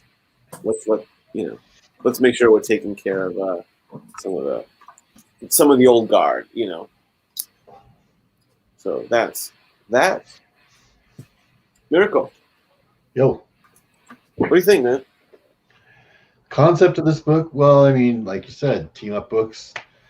You got all these characters. You're like, we've got this huge catalog of characters that we can pick from, but I can't really put the Frogman in here, or I can't really, do something weird, right?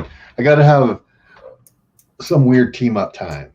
Why would I put Spider-Man and the Man-Thing together? Why would I put Superman and, I don't know, who's a lame DC guy? Challenge of the Unknown. Why would these guys have a team up, right? So Is it a good concept? Yeah, I guess. It's another book to sell every month, right? They usually have good stories. You get to use your major superhero. You get to come up with these unique stories from all these little weird characters, right, that show up in these properties. So I like the concept of that kind of deal.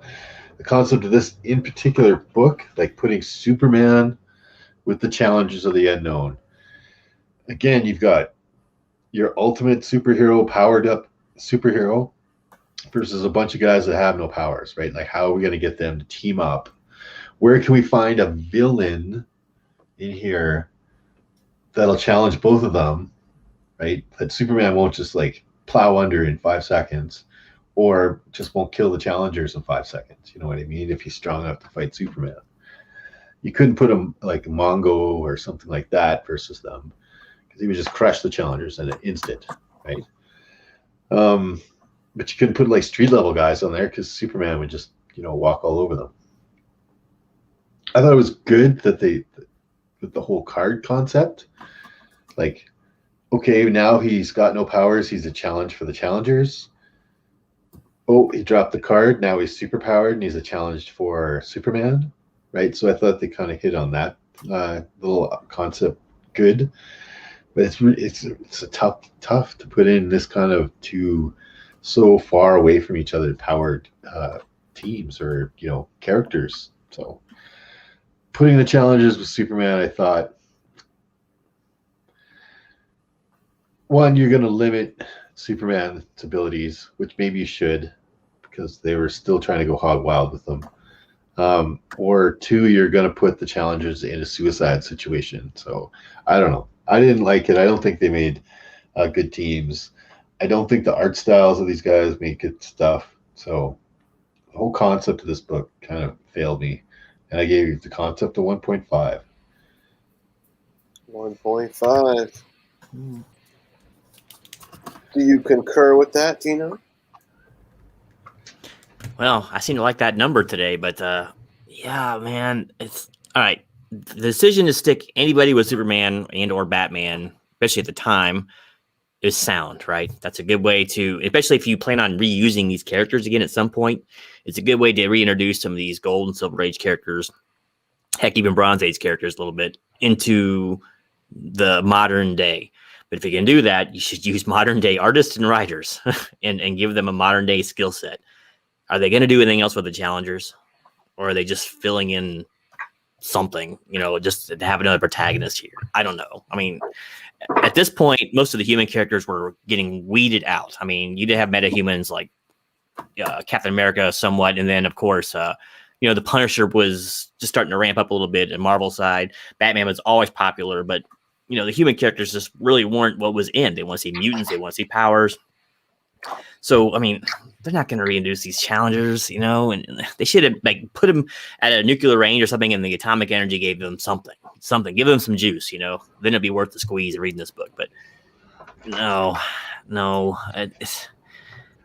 you don't put Superman with B-listers. And once again, it's a problem because who do you team up with Superman, right? At least with Batman, he's got some cool tech that can help level the playing field. We know he's a super genius, right? But the challengers, that's like putting, Wyatt Wingfoot with Thor, and to go fight somebody. It just doesn't make sense. It's not good. It's not good. And Dave was right. It was really clever how they actually made the same villain be able to fight on both those different playing fields, right? With the card, he's not a match even for these challengers, right? But without the card, he's basically Superman's equal. It doesn't make any sense. But so that was kind of an interesting way of getting around that problem. But it would have been so much better served if, they had been fighting, if he had made some slaves out of people, because he called everybody slave, by the way, through this whole thing. If he made some slaves out of some people that were doing his bidding, just regular humans, and that's who the challengers would be fighting, and the Superman could take him on when the card was lost or whatever. But it's far too high a concept for this book. But I did not find it a good concept, really, other than, of course, just relying on the strength of your marquee character. And there's nothing really innovative about this. I mean, I can dig a monthly series where it's a little more episodic in nature, and not so tied in with the greater universe. But 1.5 it's pretty weak as far as concepts goes. But once again, if you're going to do this concept, and you're trying to, once again, like I said before, reintroduce characters of old to newer audiences, well, you better do it in a newer style. But don't write them like a 50s comic using 50s artists to introduce them to 80s audiences. At this point, in fact, it was around the early 80s when I think it started shifting way more to the adult reader than it did to the kids. They were still writing for maybe teen level, but all that cutesy stuff was starting to go away. And maybe this was a book aimed at a little bit younger people, but save that for the Archies or whatever. So, yeah, I can't give it more than 1.5. It's nothing innovative here, and it was just a bad idea. Some people you don't put together. It's like chocolate ice cream and an onion. You just don't do it, 1.5. Yeah.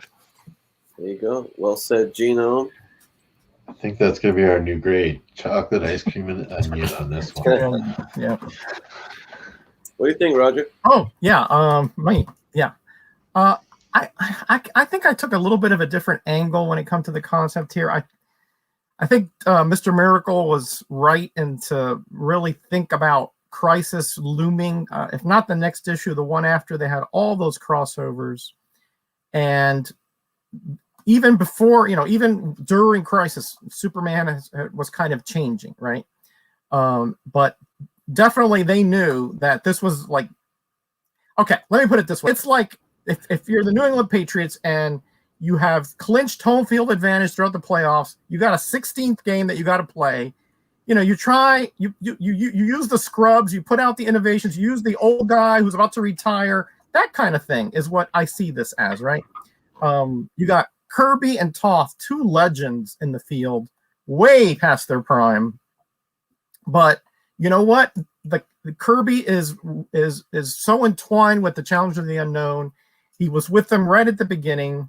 They knew that all this was going to be trashed. All this whole reality, all that we just read, just is going to be wiped away in Crisis anyway. So they threw all the homages from the Golden Age, from the Silver Age, super ventriloquism and super sucking breath, and mind enhancers, all the kind of goofy, quacky, wacky stuff that that was so prevalent in the 60s. But it's one thing to homage it, another thing is just to disrespect it, and that's kind of what happened here. It's like if they would have put on the cover, like imaginary story, like they did a lot in the 60s. Okay, I would say, like you guys said, this is tongue in cheek. This is for a younger audience, but this is part of a run where the villains did nefarious things. A guy died here, so you can't say, well, this is for kids when some guy jumped off a building. What are you promoting suicide now? Again, it's very muddled, but I'm conflicted because I think it's cool that they brought back these original creators, legends in the field, but they didn't give them anything to work with. They put a totally ridiculous story. I think it would have been better to you could have those homages perhaps in flashbacks or something, but not part of the integral plot, such as it is, because their holes were so huge. They were bigger than the Phantom Zone itself. And I think that was really disrespectful to these creators. That's the way I look at it. But I think for Kirby and for Toth, it was a last hurrah for them to show their wares, and I think they did an okay job. Not their best. They're way past that. But again, since Crisis was coming to wipe it away, no big deal. Whatever thing that they put in continuity that would normally hamstring DC is going to be wiped away anyway. So again, conflicting. The story, very disrespectful, very just not well thought of at all. But I like that they brought back the legends as a last hurrah with characters that are so intrinsic with Kirby. So I'm like, I just meet in the middle. Very negative stuff and very positive stuff. Serviceable. 2.5. 2.5. 2.5. Boom. There you have it. Ow! Sorry. Oh, you got attacked. Ease with the claws there, bud. That was probably the same noise the editor made when he made some suggestions of those two. Nice. And chat, feel free to throw a concept grade in the in the comment section there. Great Concept. this concept, even though I think we kind of get it, and Yeah. I think you have your spot to drop the concept in there while we pivot right to our overall thoughts. I think, and I'll keep it right here in this format. Because I think we've kind of stated our case here. I think we're all more or less on the same page. I just think some are more disappointed, particularly with the art, than others. I think I guess I'll start on the overall that the art isn't the strongest, but boy, is there some highlights in there. I think it's the old boys doing what the old boys do. They're not legends for nothing. They're past their prime, but they're not bums.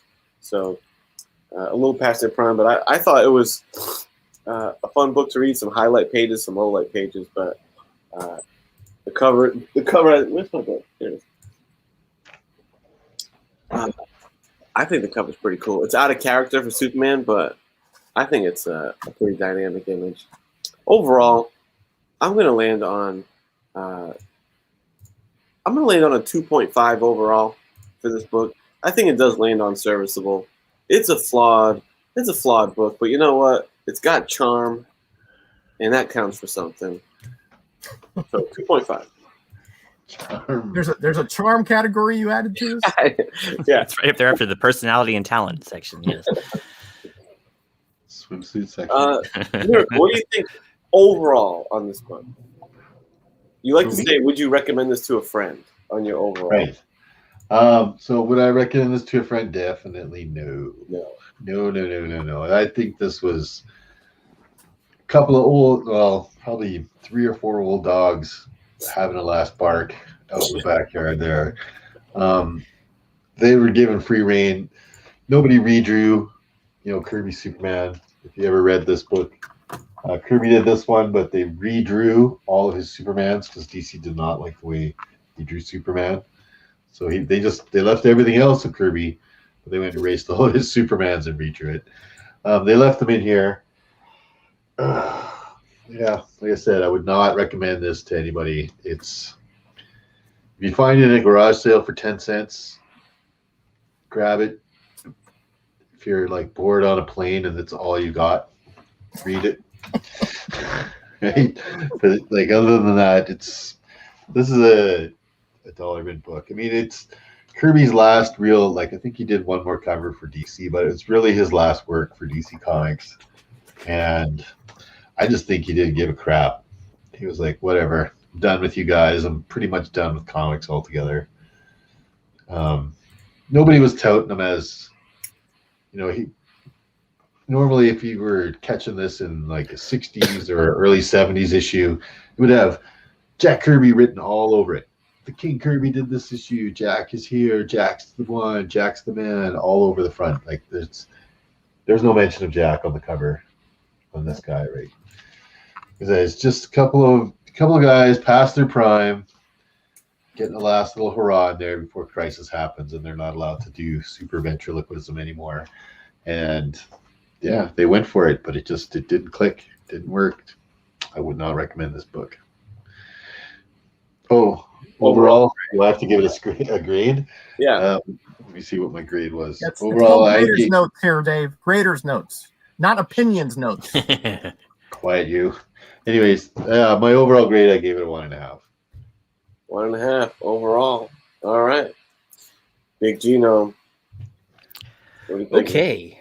Well, I guess I'll do a quick recap here, just for certain people's sake. Cover, didn't like it one iota other than the hands in the front clenching. That was kind of a cool touch, but everything else was garbage, I thought. Gave it a 0.5. Lowest score I've ever given in a book. Interior art, that wasn't much better, but it was double the score. I gave it a 1. Had a few interesting angles. I did dig on that. And some cool layout scenes, but I didn't think it were executed worth a darn either. Not my style of art whatsoever. Gave it a 1. For the story, gave it a 1.5. We're starting to climb up there in improvements, but garbage story, but had 2 interesting little nuggets in it that I thought were kind of cool. But man, what a mess. It was just a mess and really dumbed down and just strange and plot ridden or plot hole ridden, should I say. Not good. 1.5. And I gave 1.5 also for the concept. Nothing new. It's like when you do team ups with Spider-Man, it's the same thing. They do the same thing in DC with Superman or Batman, you know. So nothing new under the sun. It was two old dogs that were sitting out in the porch, and they were going to show those whippersnappers, hey, we still got a little juice left in here. And I don't know. I think that well ran dry quite a while ago. But I mean, it was cool. You put a couple legends, whatever, in a book. It's interesting. But man, if you have free reign, do something that's fun and cool, not just kitschy and freaking nostalgic, you know, do something better than that. But 1.5. So overall, I'm gonna give this book a 1. I really would not recommend this to anybody. I didn't enjoy it, other than maybe some camp value could be had there, but I didn't think it was that good for camp because like there was no funny lingo in there. Like you'll see, oh, those cruds or those crud muffins, or you know, when they do lingo like that for the bad guys. There wasn't any of that in there. So I just kept waiting for the girl in the bell bottoms to come out and say, stop fighting, but it didn't happen. But yeah, 1 didn't like it. Thumbs down from Gino. One ski. And Roger, what do you think as an overall experience, an overall product? Yeah. Well, you know, there are some elements I thought which were passable, you know, serviceable, you know, neutral, whatever you want to say, right? Whatever euphemism you want to use for that. The cover and the art I thought were average. You know, I think the cover got the job done barely. I mean, you know, I like the one-person perspective. You know the characters that are there. Yeah, the Superman looks a little funky there. It looks like he's jumping, you know, like a jumping bean beast or something. But it's, you know, you can tell it's Kirby. And though it's not like Dave was looking, hey, is that Kirby on the cover? No, they didn't put the king is back or something, or the last hurrah or something. That would have been, you know, something. But they didn't. They just have that kind of classic break through the wall scene. You do have the challengers back there, kind of nondescript, but, you know, again, positive, negative, but I've seen a lot worse covers than that. At least they had some relationship to what was going on in the story. 2.5. And the same thing with the art. It had, you know, there's some anatomical issues here and there. Those are not that distracting with Kirby. You know, you sort of know Kirby's stuff, right? But he's still a good storyteller, still had good layouts, good strong lines on his characters. The faces were odd here and there. The Toph part, like you said, those vertical panel layouts I thought were pretty well done. That he's kind of like known for that in a good sense, but nothing special, just kind of uninspired, really serviceable.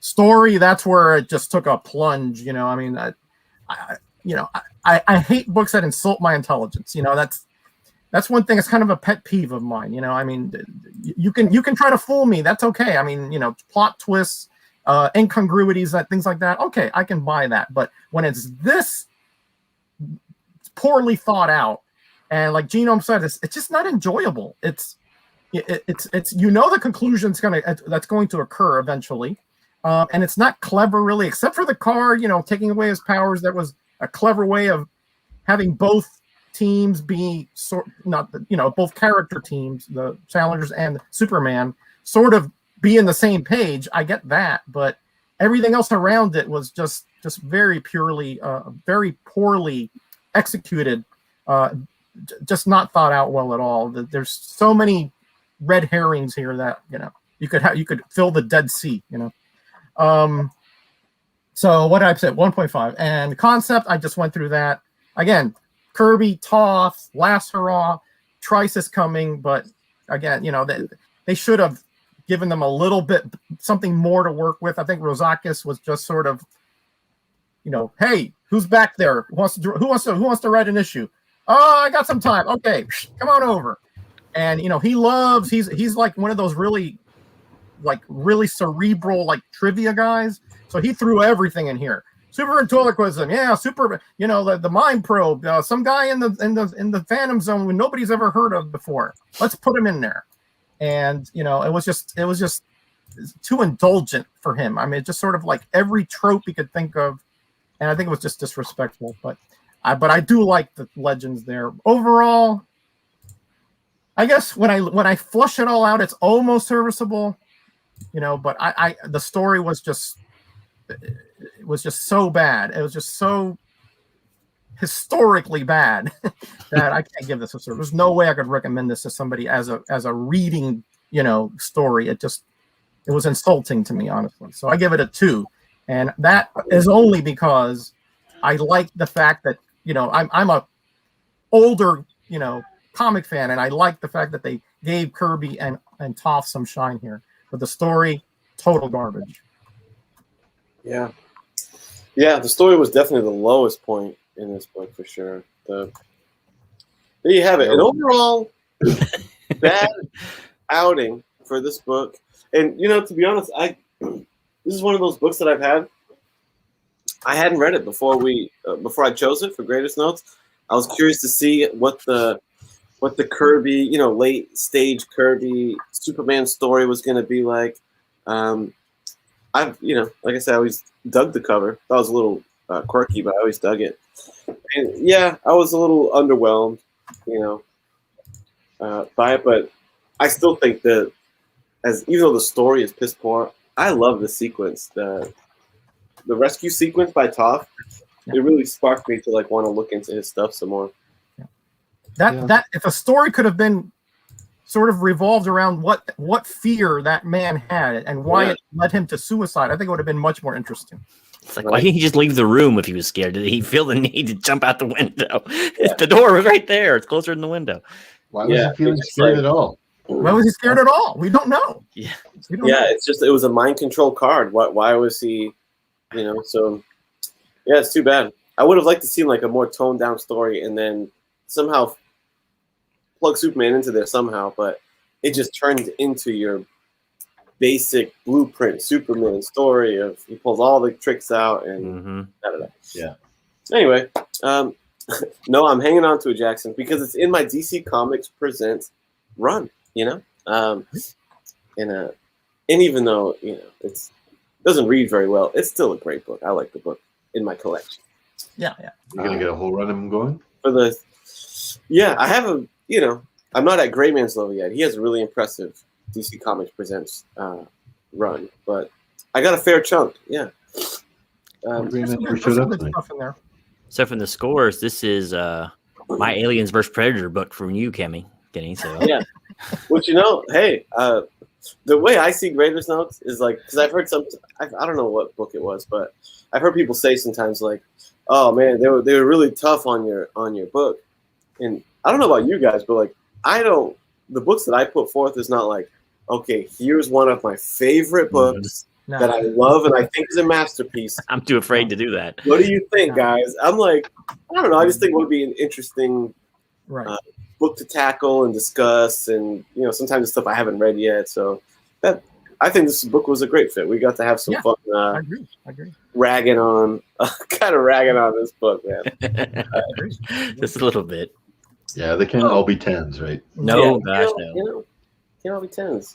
And they can't all be 1s either. But as we come to a close here, appreciate you guys' company. Always look forward to this. I just want to remind folks that this What If comic slabbed at a CGC 9.4. Let me give you a full view of it. Could be yours. You just got to enter the What If contest that I'm holding on this very channel, and basically just tell me a cool what if story of your creation. What if, Elseworlds, whatever. I think it lends itself to written format, I think, but feel free to make a video and tell me your story. I've already gotten some cool entries, and we're talking, I'll get an email and it's boom, Yeah. scrolling through in these verbose. But that's not to say they have to be like that. Sometimes you can really nail a what if, a cool what if premise in 2 sentences, and you're good. Yeah. With the same impact. But for you writers out there, have fun. I always enjoy checking it out. So as far as what's up on my channel, are we gonna do the picks for next time, Kenny? Or? That's a good point. We need to figure out what's next. You held you put your community tab this time. Right. And that narrowed it down to 2, and I figure the chat will choose between those 2 because but being here is a little bit more power, than just voting on a community tab, right? Let's full screen Roger. That's right. We have to figure out. So I did put the community tab out, like Kennedy said. I put 4 out. I put Doomsday +1 from John Byrne. I put the NAM #1, the Vietnam War story. I put Demon Hunter, and I put DC Presents 59, which was a wacky team up, which is another DC Presents, which I'm glad they didn't pick that one because we just did DC Presents. So the top 2 are as such. NAM 1, 1985. Yep, 1985. Vietnam War story. Kind of a different kind of book for Marvel, actually. Yeah. And Demon Hunter #1 from Atlas Seaboard with a Rich Buckler writing and art and also original character. Well, first and only appearance in Atlas Seaboard, but he was later taken to Marvel where he became Devil Slayer. So the chat has the final pick. Which one do you want to see? The NAM or Demon Hunter? All right. I have both those books, so whichever. All right. A man of good taste, obviously. Let's see if anybody's still awake out there. You got anybody? Bueller? If not, Bueller. we'll have to choose. Yeah. Couple interesting the picks NAM there. did get more votes, but Jackson Reichert. Oh, and William. Demon Hunter. That's a vote for each. That doesn't help. Uh-oh. Demon Hunter, vote number 2. It takes the lead. I don't think this is expensive. I didn't quite look it up, but only appearance, I can't think this would be expensive. Yeah, I think you're safe. Okay. And I had a double of this, but I AOK'd it, so I also would have sent it to whoever needed it. It's good. I've read the Knob, but I haven't read that Demon Hunter. So if they pick that one, it'll be fresh. I really like this cover, though. Look at this thing. Yeah, no, that's a gorgeous one. Isn't that something? Yeah, that is something. Issue #1. There was like 3 issues of that one, 6 issues No, of that one. only one. Is there only the one? No, only the one. Yeah, yeah. Atlas Seaboard had a few that they only had one shots. And a few that were like 3 or 6. Yeah. Some went to 4. I think that was the most that ever went. Well, unless we get any more votes, looks like we're reviewing Demon Hunter. I see Genome on his keyboard right now. Are you looking it up? I'll be ordering either one of these the second the show gets offline. Yeah. I literally ordered the Superman book last week right after the show, and it came today, this afternoon. So I figure by the year 2040 or so, Gino will have like a rockin' collection. Pretty nice collection, just doing this from here. Just doing Creator's Notes. I'll be talking through an interpreter at that point. I'll be. It's funny because I picked up the entire Came Out 3000 set, and it got to me in like 3 days. Same shipping and all that. You didn't need it for Creator's Notes. Yeah. I don't know. It's bad luck. I sent GB that AOK. It took 6 days to get all the way to California. This one I think shipped from Texas, so it's like, I could have drove it here much faster. Huh? Pretty quick. Whenever I do the order the night of Greatest Notes, my stuff comes in pretty promptly, I will say. All right, we're doing Demon Hunter, I'd say. Doing Demon Hunter looks like, yep. It's that way. All right. Cool. You don't have it, right, Kenny? I don't, no. Okay. No, but I will happily scoop that baby up. That cover did look pretty badass. Yeah. Yeah. It's, I won't say anything. Yeah. I won't say anything. Just, you gotta read it. So we got a fun one ahead of us on the next edition on Metarog's channel. All right. After the votes. And as far as let's go around and see what's happening on our channels. I let you know the main thing you got to know about on this network at the moment is that what if contest. I want to give you that slab. I want to give you that slab. So keep that in mind. Miracle, we must do for an undervalued sometime soon. What do you think, man? Tomorrow afternoon, it'll drop. Nice. No, I'm committed to doing it every 2 weeks now. So. All right. Regular schedule. Yeah, that's really the only thing I got coming up. But you can count on it. Tomorrow afternoon, I've got everything all set up. Just gotta do a little bit of editing. And here's the drawing for today. Oh, yeah. Hey, I love that little curly Q. Superman, almost a little super boy, I'd say. Little boy. A little youngish. He looks young, yeah. Should I give him a beard? Give him some stubble. No. Make him the John Byrne. There you go. Superman's gonads had not dropped yet, so yeah, he's not there I yet. just wondered how Superman shaved. Does he got like a little piece of kryptonite? He uses his Big heat kryptonite. vision. He uses his heat vision in a mirror. That guy's fixing to hit super puberty here in a minute, and it's gonna be ugly. I think I actually remember that. But yeah, that's all I got coming up. It's just tomorrow I'll drop another one. See if I can get 10,000 views on this one. 10,000. I haven't even gotten 1,000 yet. That's my goal, 10,000. I've got 6,000. Really? My Bill Alexander clip show finally crossed 10,000. It's gonna be my number one video for in the next year, I'd say. Nice. Which the is clip show one I did with Bill Alexander, the first one I did. Yep. Oh, okay, good. Yeah. It'll be passing up the broom here before too long. Passing up the broom, yeah. Yeah, the broom, yeah. So what else? What do you have as far as new content Mr. Gino presents on that channel of yours? It's been pretty sparse lately. I've been stepping back from the main channel. I've actually taken over editing duties on another channel on the gaming side of things, and I'm kind of collabing with somebody there. And so I'll probably be focusing more on that. Honestly, I just don't have the energy to put into YouTube for the returns I'm getting anymore. So I'm kind of backing way off. I'm going to do some more fun projects on there, but so it's going to be dialed back pretty far in the main channel. I'm not sure what's going to be next. More live streaming, things like that, and I'll try to finish out some movie review series. But so I'm not really sure what's going to be coming on the channel anytime soon. To be honest with you, it's kind of in the negative zone right now. So we'll see where it goes from there. But announcements to be made, I suppose. Fair enough. Mr. Metarock? Yeah. What's going on there? Yeah, I'm only doing videos on Thursdays, really. Like Gino said, I'm kind of taking a step back just because there's so much going on here. But I do have I think, a really clever video coming up on Thursday.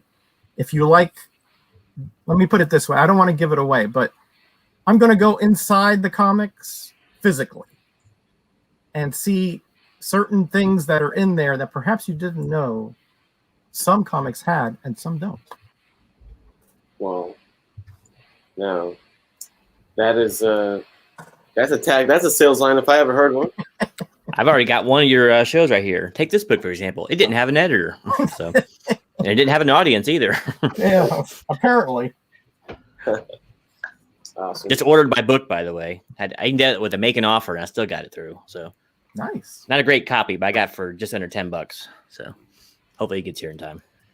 Okay. Sounds good. I'm interested because that cover is freaking sweet. I like Yeah, that. it is. It is. Yeah. Well, all right, gang. Chat, you guys have been awesome. We can't do this show without you. I cannot. And this has been Grader's Notes. And until next time, y'all, take care of each other. Be excellent to one another. Be blessed. Yeah, what they said.